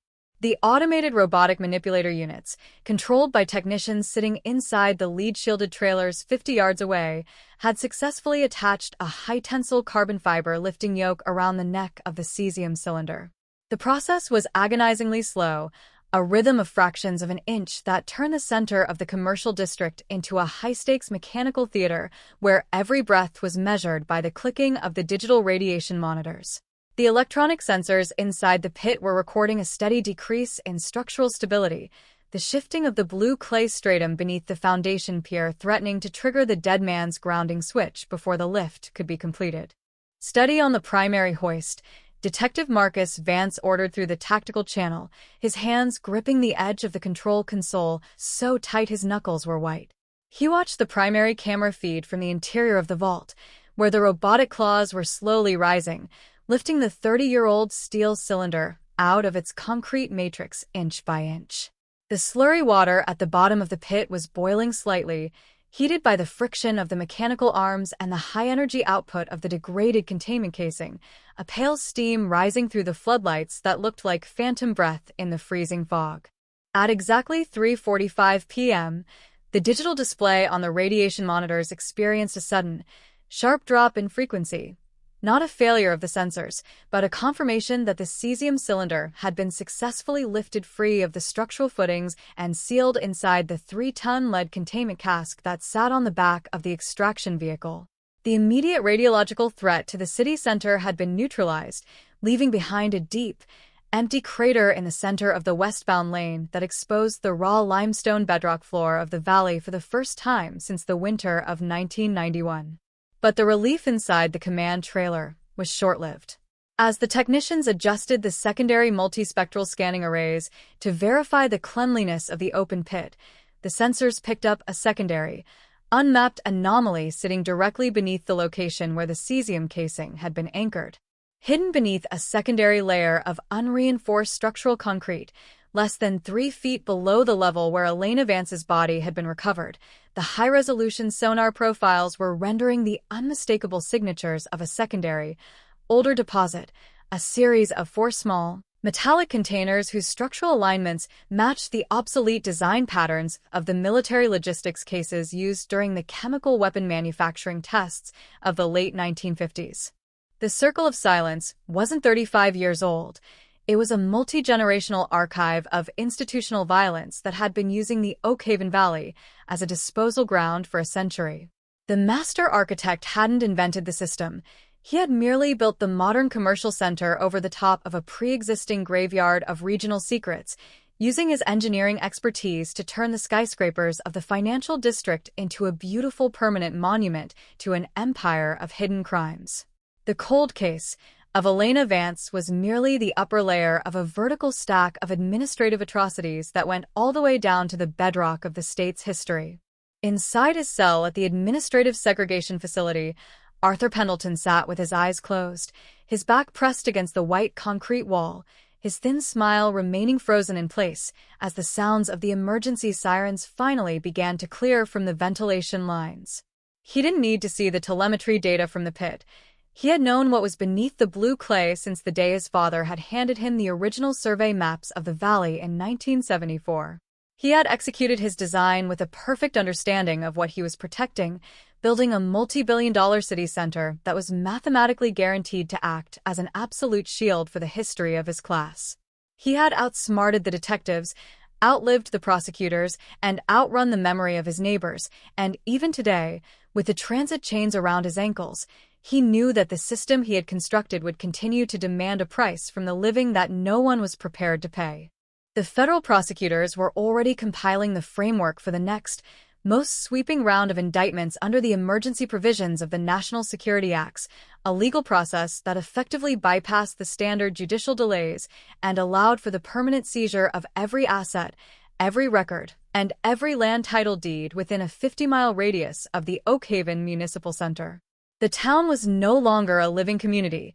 It had been legally reclassified as an active federal research zone, its progress halted, its economy frozen, and its future locked inside the steel cabinets of a forensic investigation that would take decades to complete. As the gray light of another winter evening began to fade into the thick, toxic mist of the valley, the long convoy of hazardous materials containment vehicles moved out of the plaza center, their massive tires throwing up a fine spray of white concrete dust that coated the wet leaves of the pine trees along the ridge verges like a layer of gray salt. The long run through the dark spaces of the city blueprint was officially over for Elena Vance, her bones resting in a sterile tray inside the Capitol Laboratory, her identity restored, and her black notebook converted into an absolute legal weapon against the men who had erased her.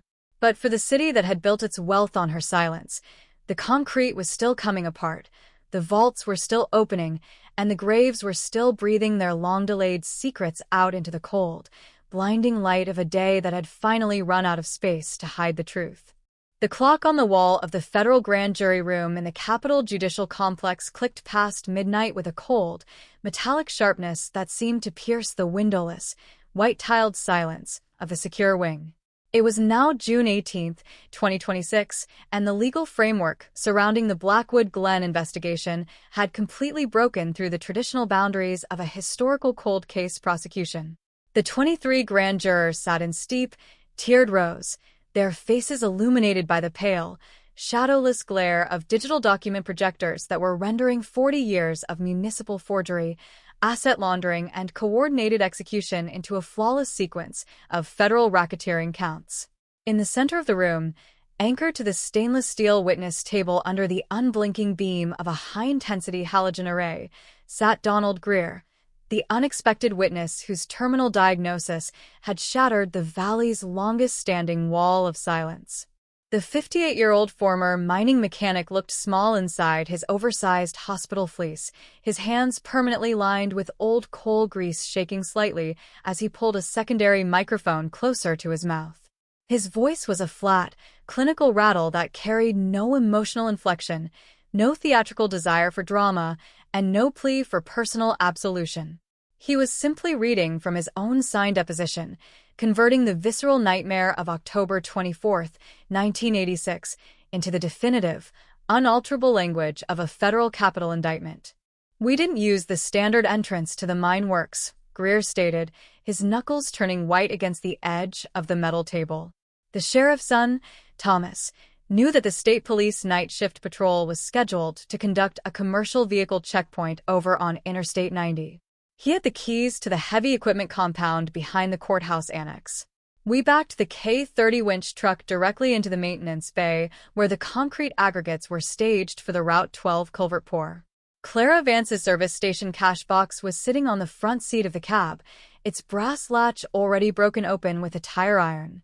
There was exactly $412 in cash, and a stack of duplicate fuel logs inside. The logs were what mattered to Harold. He was sitting in his Buick out by the perimeter fence, watching the mixer drums turn through his rear-view mirror. He didn't step out into the rain. He just nodded his head when the truck cleared the gate, and that was the executive order. The transcript of his testimony was being routed through an encrypted fiber-optic pipeline to the Department of Justice in Washington, D.C., where a specialized task force on public corruption was using the data points to finalize a sweeping multi-state RICO indictment. The Oak Haven model of data-driven forensic mapping had turned the Blackwood case into a total systemic demolition. Every single property deed, zoning variance, and municipal infrastructure bond issued by the County Planning Board since the mid-90s was now legally classified as an ongoing overt act in furtherance of a lethal criminal enterprise, exposing the Valley's celebrated era of suburban modernization as a long-term corporate fraud. While Greer continued his clinical breakdown of the conspiracy's operational logistics before the grand jury, a secondary tactical offensive was unfolding at an isolated, long-abandoned rail spur 4 miles north of the Blackwood Glen Tipple. Federal agents from the Environmental Protection Agency's Criminal Enforcement Division, backed by tactical operators from the Marshal Service, had used hydraulic cutters to breach the perimeter of a secure storage compound that had been registered under an obsolete timber clearance alias since 1989. They weren't hunting for archival paper files or digital hard drives anymore. They were excavating the physical logistics cache of the 1986 illegal deep well drilling operations. Using heavy industrial cranes, the recovery teams extracted 42 sealed, stainless steel core sample cylinders from the back of the dark concrete bays. The internal atmosphere of the facility was thick with the scent of wet soot, rotted canvas, and the unmistakable, sweet-sour chemical sting of unrefined industrial chemicals that had sweated through the rubber gaskets of the storage valves over nearly 4 decades.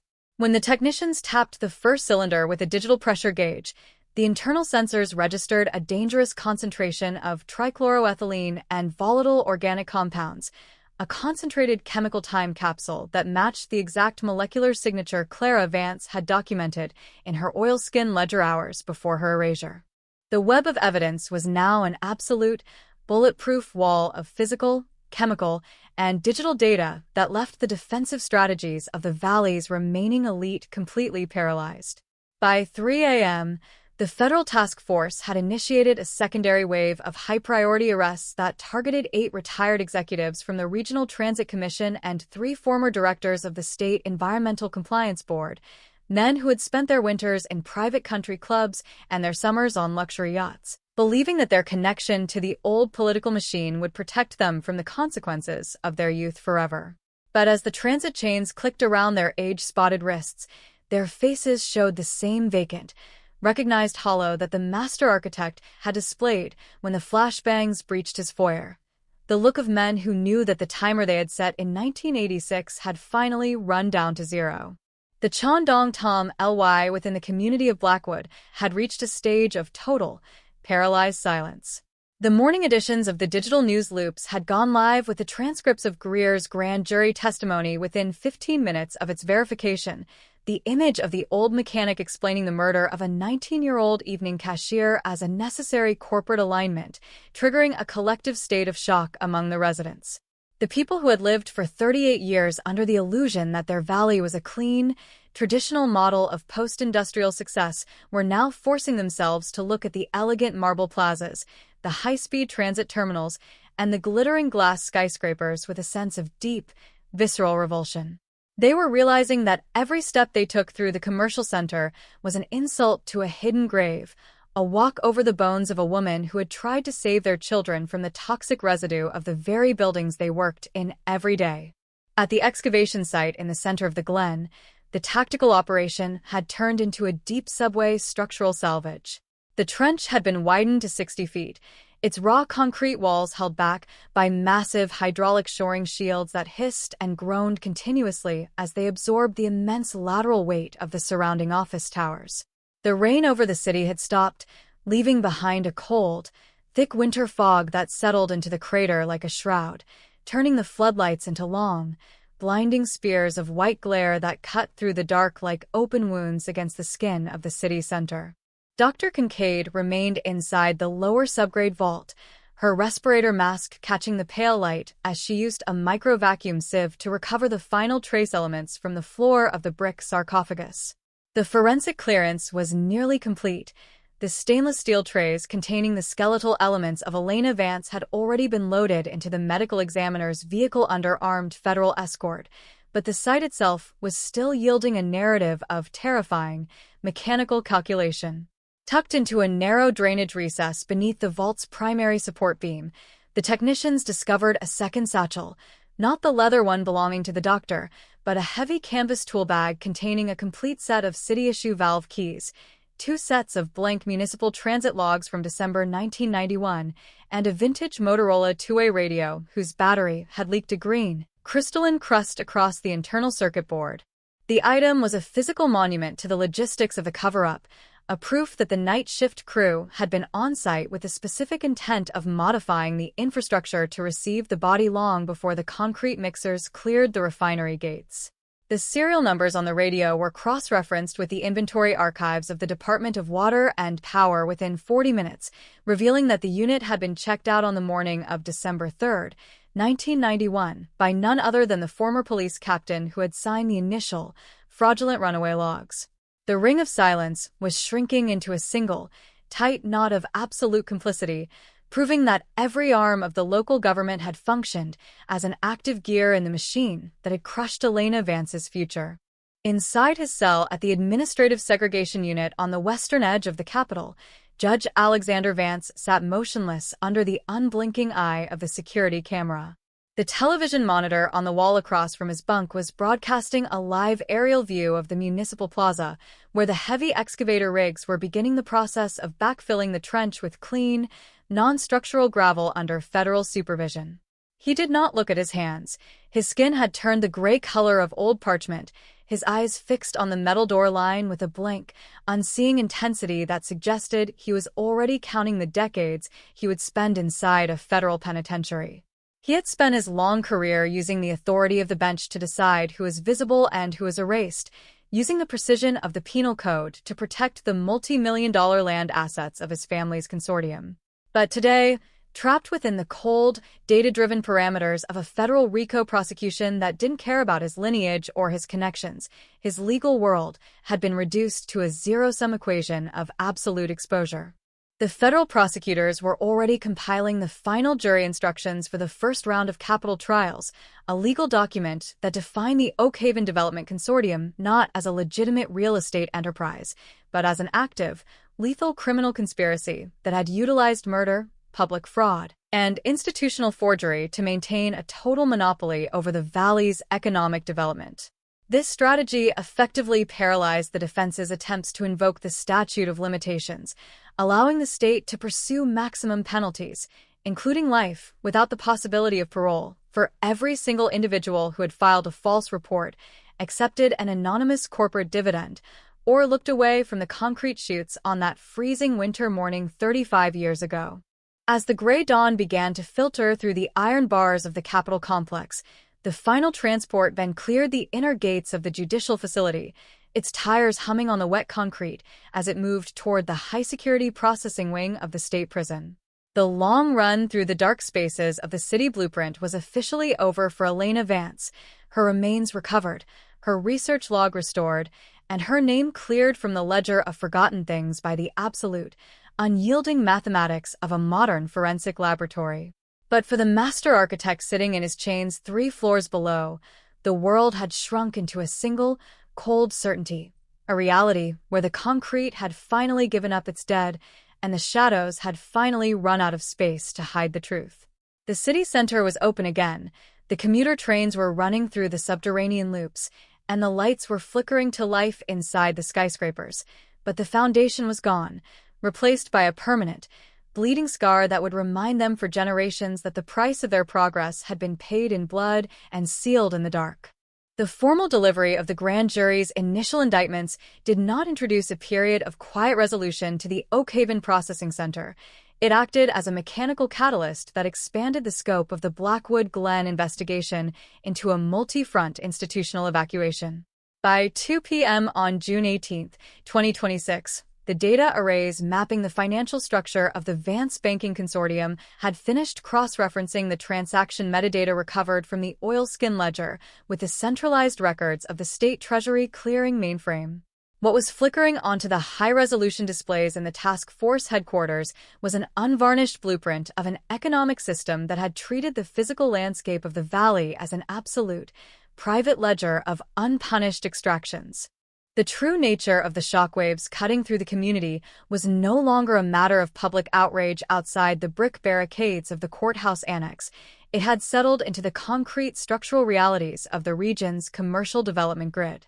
The federal asset forfeiture teams were utilizing automated predictive spatial profiling algorithms to track the historic movement of capital from the 1986 highway construction allocation pools into the current corporate registries of the Oakhaven Development Consortium.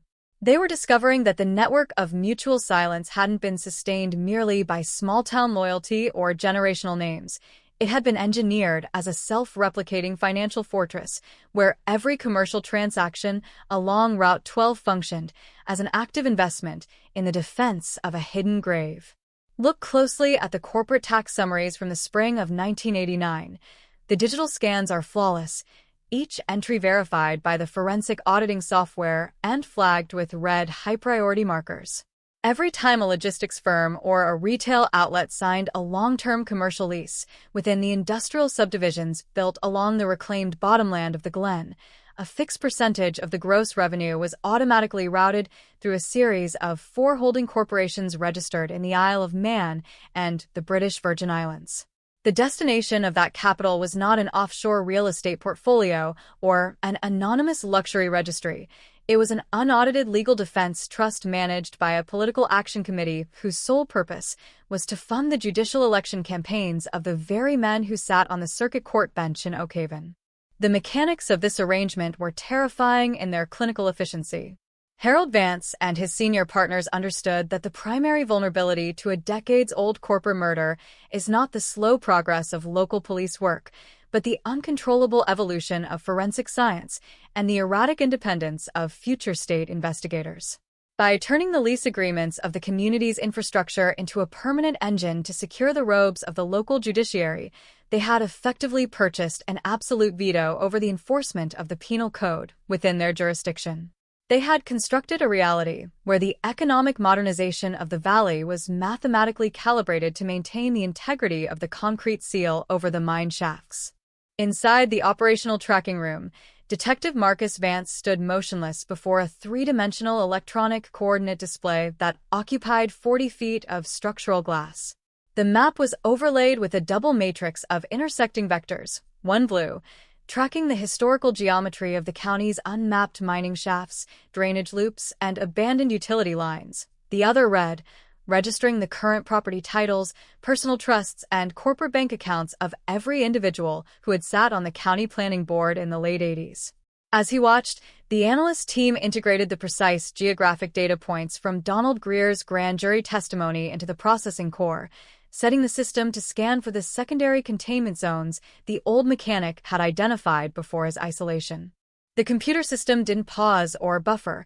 It executed a sequence of multi-layered spatial queries before a secondary cluster of high-intensity red flags flared into illumination across 3 adjacent counties, far beyond the physical borders of the Blackwood Municipal District. The system was mapping a pattern of long-term commercial land leases, deep well injection permits, and abandoned state forestry maintenance yard agreements that shared the exact same Shell Company registration signatures as the rail spur facility, where the EPA had recovered the mercuric core sample cylinders. The realization settling into the command group was a freezing expansion of the case. The concrete sarcophagus beneath the coal tipple wasn't a solitary act of panic. It was merely the geographic center of a regional administrative disposal network that had been functioning with total institutional immunity for nearly half a century. The operational focus of the task force shifted instantaneously from an archaeological clearance into an active, multi-front tactical sweep. By 3:30 p.m., 6 separate federal arrest teams, moving in synchronized columns of unmarked armored transport vehicles, crossed the county lines under direct satellite tracking to secure the residences of 3 retired state senators and 2 current members of the Regional Conservation Board. These were individuals who had built their entire public identities on the reputation of their civic philanthropy, men whose signatures were stamped onto the bronze dedication plaques of the county hospitals, the community libraries, and the valley parks. But as the federal marshals breached their iron perimeters, dismantling their private security barriers and ordering them to stand against their brick terrace walls, their expressions showed that same flat, calculated neutrality that had become the uniform signature of the Oakhaven elite, the look of executives who had always known that the respectability they inhabited was a temporary, fragile bridge built over a reservoir of secrets that would eventually run out of space to hide. The legal teams inside the Capitol complex were already grappling with an unprecedented structural crisis of institutional validity. The State Public Defender's Office had filed a 300-page omnibus motion before the state Supreme Court at 4:15 p.m., seeking the immediate, unconditional stay of execution for every criminal conviction, property seizure, and structural injunction handed down by the county circuit courts since October 1986. The legal basis of the filing was the concept of pervasive institutional contamination, the assertion that if the senior legal and judicial officers of a region are functioning as paid, active components of a capital racketeering syndicate, the entire application of the state's penal code within their jurisdiction is rendered fundamentally void. The state Supreme Court, operating under the immediate pressure of a comprehensive federal executive intervention, convened an emergency closed-door administrative session to process the immediate, permanent suspension of the county's remaining judicial officers. The doors of the Oakhaven courthouse were locked by federal mandate, their polished walnut benches and marble corridors occupied by lines of tactical operators who were systematically packing the archives, the internal memo files, and 30 years of unrecorded correspondence into secure transport cases. The town was no longer an active participant in its own governance. It had been reduced to a passive research field for a forensic investigation that was stripping away 40 years of local history to expose the raw, criminal machinery of its creation. At the Blackwood Glen excavation site, the physical reconstruction had assumed the complex, high-friction geometry of a structural engineering emergency. The trench was now 80 feet deep, its vertical clay walls requiring the continuous calibration of automated laser theodolite arrays to detect any microscopic shifting in the structural footings of the surrounding highway overpasses. The gray sleet had turned back into a cold, heavy downpour, mixing with a white powder of pulverized stone to create a fine, abrasive paste that coated the boots of the criminalists and turned the floor of the pit into a slick, hazardous theater of historical reclamation. Dr. Kincaid remained inside a reinforced steel shoring collar at the absolute floor of the lower mine shaft, her hands adjusting an ultra-high-frequency ultrasonic imaging wand connected by a fiber-optic umbilical to the mobile computing laboratory on the surface. The device was projecting a matrix of low-frequency sound waves through the 5-foot block of highly industrial concrete that formed the lower structural seal of the vault, searching for the density variations that would indicate the presence of secondary caches or structural voids that Harold Vance's construction crews had introduced to the pour on the morning of Saturday, October 25, 1986. The terminal monitor in the command van was rendering a high-contrast, three-dimensional acoustic silhouette that brought an absolute, paralyzed silence over the technical observers. Beneath the secondary brick floor of the mine shaft, embedded directly within a natural fissure in the limestone matrix, sat a long, rectangular lead-shielded cylinder whose dimensions perfectly matched the historical blueprint archives of the State Department of Health's Regional Radiological Registry. The item wasn't a piece of building material, it was an industrial storage container for cesium-137 isotopes, a highly regulated, lethal radiation source that had been logged as lost during transport by a regional manufacturing plant 6 months prior to Clara Vance's disappearance. The calculation was monstrous beyond anything the task force had initially predicted. The perpetrators hadn't just relied on the mechanical strength of 80 yards of concrete to keep their secret safe. They had intentionally embedded a lethal, unshielded radiological source into the base of the structural pier, ensuring that any future unauthorized attempts to scan the site using ground-penetrating radar or thermal sensors would be completely blinded by a wall of high-energy gamma scatter. They had turned the literal center of the industrial infrastructure into an active, radioactive shield for their crime, utilizing the invisible energy of a regulated poison to maintain the integrity of their design against the technological advancements of future generations. He built a system that would kill anyone who tried to look too closely, Dr. Kincaid said, her voice crackling through the secure tactical intercom channel with a flat, clinical finality that made the breathing of the surface coordinator stop. She looked down at the dark concrete surface beneath her boots, where the laser guidelines were projecting a bright red crosshairs over the location of the cylinder. The lead jacking is intact for now, but the concrete around it has experienced localized microfracturing due to the hydrostatic pressure of the drainage basin above. If we don't initiate a controlled stabilization pour within 12 hours, the containment will fail, and the entire subgrade of the Glen will be turned into an exclusionary zone that can't be cleared for 3 centuries. The crime wasn't finished in 1986. It's an active, ticking machine that is still running right beneath our feet. The news of the radiological discovery hit the governor's emergency response unit like a high-velocity physical blow, triggering the immediate activation of the state's emergency management protocols and the deployment of specialized hazardous materials extraction teams from the national laboratories under direct federal escort. The Oakhaven model of forensic data mapping had broken more than a cold case. It had exposed a lingering public safety emergency that threatened to paralyze the state capitol itself, converting a domestic homicide prosecution into a high-stakes ecological and national security crisis that was being monitored in real time from Washington. Inside his segregation cell at the Capitol facility, Harold Vance sat with his back pressed firmly against the reinforced concrete wall, his eyes fixed on the small steel door hinge with an expression of calm, analytical detachment. He could hear the distant, low-frequency wail of the emergency sirens through the building's main ventilation lines, a sound he had spent 40 years listening for, a sound he had spent a lifetime of banking strategy trying to prevent from breaking through his perimeter. He didn't call for his attorneys. He didn't check his transit chains. He simply closed his eyes and allowed his thin, skeletal smile to remain in place, the look of an executive who knew that even in his defeat, the machinery he had set in motion in 1986 would continue to demand a price from the living that no one was prepared to pay. The legal dynamic was now moving with an absolute, unyielding velocity, the federal prosecutors drafting a comprehensive superseding RICO indictment that treated the entire county infrastructure system as a continuous criminal enterprise. This legal strategy effectively neutralized the defense's attempts to invoke statutory limitations, allowing the state to pursue maximum penalties, including life without the possibility of parole, for every single corporate officer, engineer, or public official who had signed a compliance log, accepted an anonymous dividend, or looked away from the concrete mixers on that rainy October morning 40 years ago.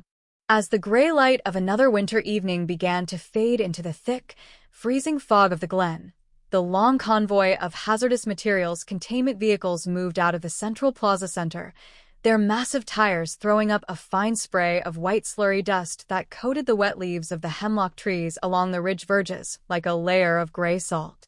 The long run through the dark spaces of the map was officially over for Clara Vance, her bones resting in a sterile tray inside the Capitol Laboratory, her identity restored, and her black register logs converted into an absolute legal weapon against the men who had erased her. But for the city that had built its wealth on her silence, the concrete was still coming apart. The vaults were still opening, and the graves were still breathing their long-delayed secrets out into the cold, blinding light of a day that had finally run out of space to hide the truth. The continuous wail of the emergency decontamination sirens did not decrease in intensity when the long line of lead-jacketed containment rigs cleared the outer military checkpoints at the western ridge of Blackwood Glen. It was now 2:30 p.m. on June 17, 2026, and the atmosphere over the lower valley had been reduced to a total industrial vacuum, a multi-mile federal exclusion zone where the only structural signs of life were the rhythmic, flashing amber strobes of the hazmat response trailers and the deep, ground-shaking thrum of the heavy negative-pressure air processors. The freezing rain continued to fall through the hemlock branches, mixing with the white powder of pulverized aggregate to coat the abandoned infrastructure of the old coal tipple in a slick, pale crust that looked like winter salt. The Oakhaven model of data-driven forensic reclamation had officially pushed past the standard parameters of a historical cold case. It had initiated an aggressive, high-stakes tactical offensive against a multi-layered defensive trap designed by the Valley's ruling banking family in the late autumn of 1986. The physical discovery of the industrial cesium, 137-cylinder, embedded directly within the deep structural footings of the mine shaft bedrock, had effectively stripped the legal defense of Harold Vance of any remaining strategic arguments. He had not merely authorized the erasure of a 19-year-old evening cashier to protect a fuel-laundering ledger.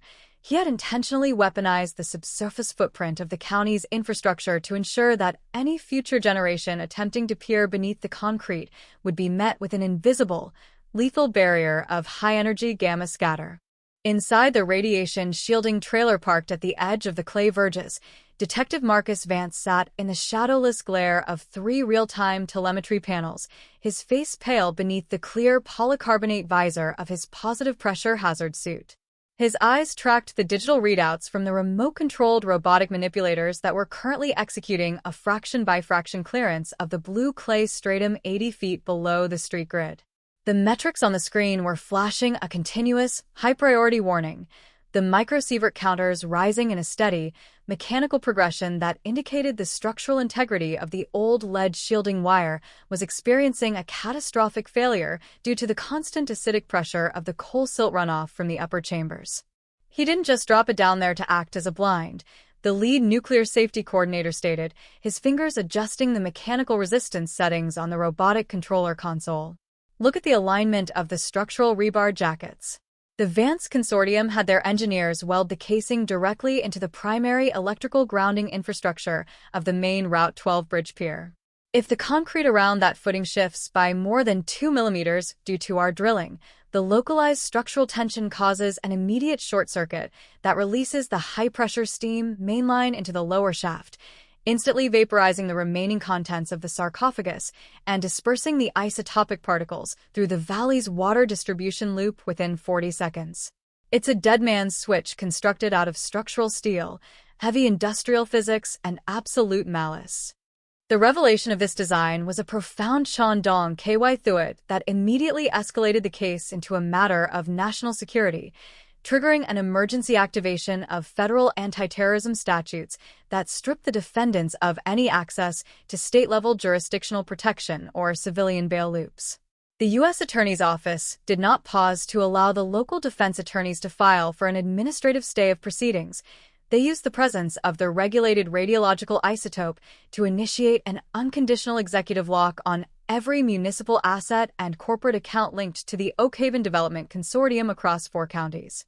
While the specialized extraction teams were lowering their 3-ton lead-contained casks into the center of the crater, a secondary tactical sweep was materializing at the Regional Records Repository of the State Department of Forestry, 40 miles to the north.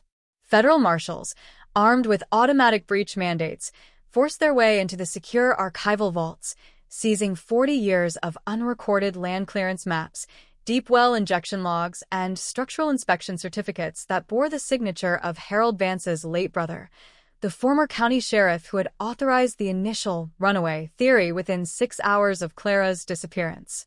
What they were unearthing was a sprawling, regional matrix of environmental and forensic fraud that turned every highway bridge, every culvert pour and every commercial foundation laid down by the consortium since 1980 into an active capital crime scene.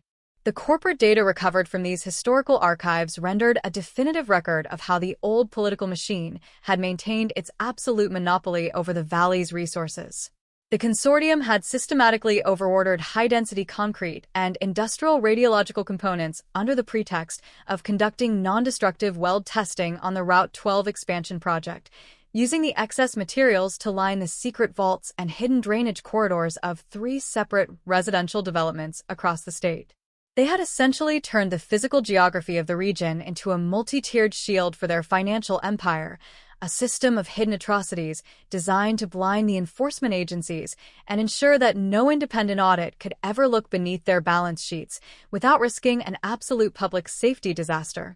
The public reaction within the state had transitioned from a localized state of shock into a total, paralyzed paralysis of civic confidence. The digital news channels had completely abandoned their standard formatting, maintaining an uninterrupted, live split-screen feed that showed the heavy excavators cutting through the concrete of the glen on one side, and the names of the arrested civic leaders scrolling across the bottom of the screen on the other. The residents who had lived for nearly 4 decades under the comforting illusion that their community was a pristine model of post-industrial modernization were now forcing themselves to watch tactical containment units extract radioactive cylinders from the foundation of their own highway system. The realization was setting into the collective consciousness like a heavy, suffocating poison. The elegant parks where their children played, the modern libraries they trusted, and the very roads they used to drive to work were nothing more than a beautiful performance staged by a cartel of white-collar executioners who had used the invisible energy of a regulated poison to secure their lineage. Inside the interrogation center at the Capitol facility, the vacuum of human empathy was absolute.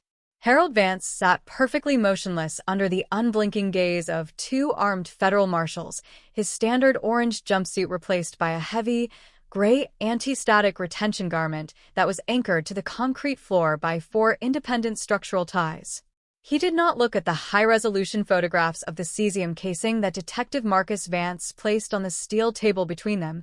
His eyes were fixed on the reflection of his own silver hair in the reinforced glass line of the observation mirror, his mouth held in that same thin, rigid smile that looked like the grimace of a skull. "You're reacting to the symptoms, Marcus, not the design," Harold said, his voice carrying that smooth, authoritative baritone that had commanded the regional bank boards for half a century. "You think of a city as an arrangement of laws and moral compromises, but to an architect of capital, it is nothing more than a system for the distribution of force." In 1986, the force that threatened to collapse this valley was the investigation your aunt was conducting into the industrial fuel logs. If she had taken those records to the state inspectors, the banks in Chicago would have pulled the credit from the Route 12 project, the county would have defaulted on its municipal bonds, and the families who live in those suburban subdivisions today would have been foreclosed upon 30 years ago. I didn't place that cylinder in the foundation out of personal hatred. I placed it there to serve as a structural counterweight to your curiosity. The machine was designed to stay closed because the cost of opening it is more than your system can afford to pay. The statement was a window into the absolute, administrative sociopathy that had guided the development of the region for nearly half a century. It wasn't an admission of guilt driven by remorse. It was a defense of organizational design, an argument that the destruction of a 19-year-old evening cashier and the systematic falsification of 40 years of public property records were nothing more than necessary structural adjustments required to guarantee the long-term survival of the local banking system. The task force was realizing that the conspiracy of silence hadn't been held together by crude fear or criminal intimidation. It had been sustained by the shared financial survival instinct of an entire social class that had built its status on the concrete seals the mixers had poured in the dark. The legal fallout from this perspective was an absolute catastrophe for the state's judicial and political hierarchy. At 3:15 p.m., the state legislature, operating under the immediate threat of a comprehensive federal executive intervention, passed an emergency bill that suspended the corporate charters of every real estate agency, development firm, and construction conglomerate that had ever been linked to the Oakhaven Development Consortium since 1986.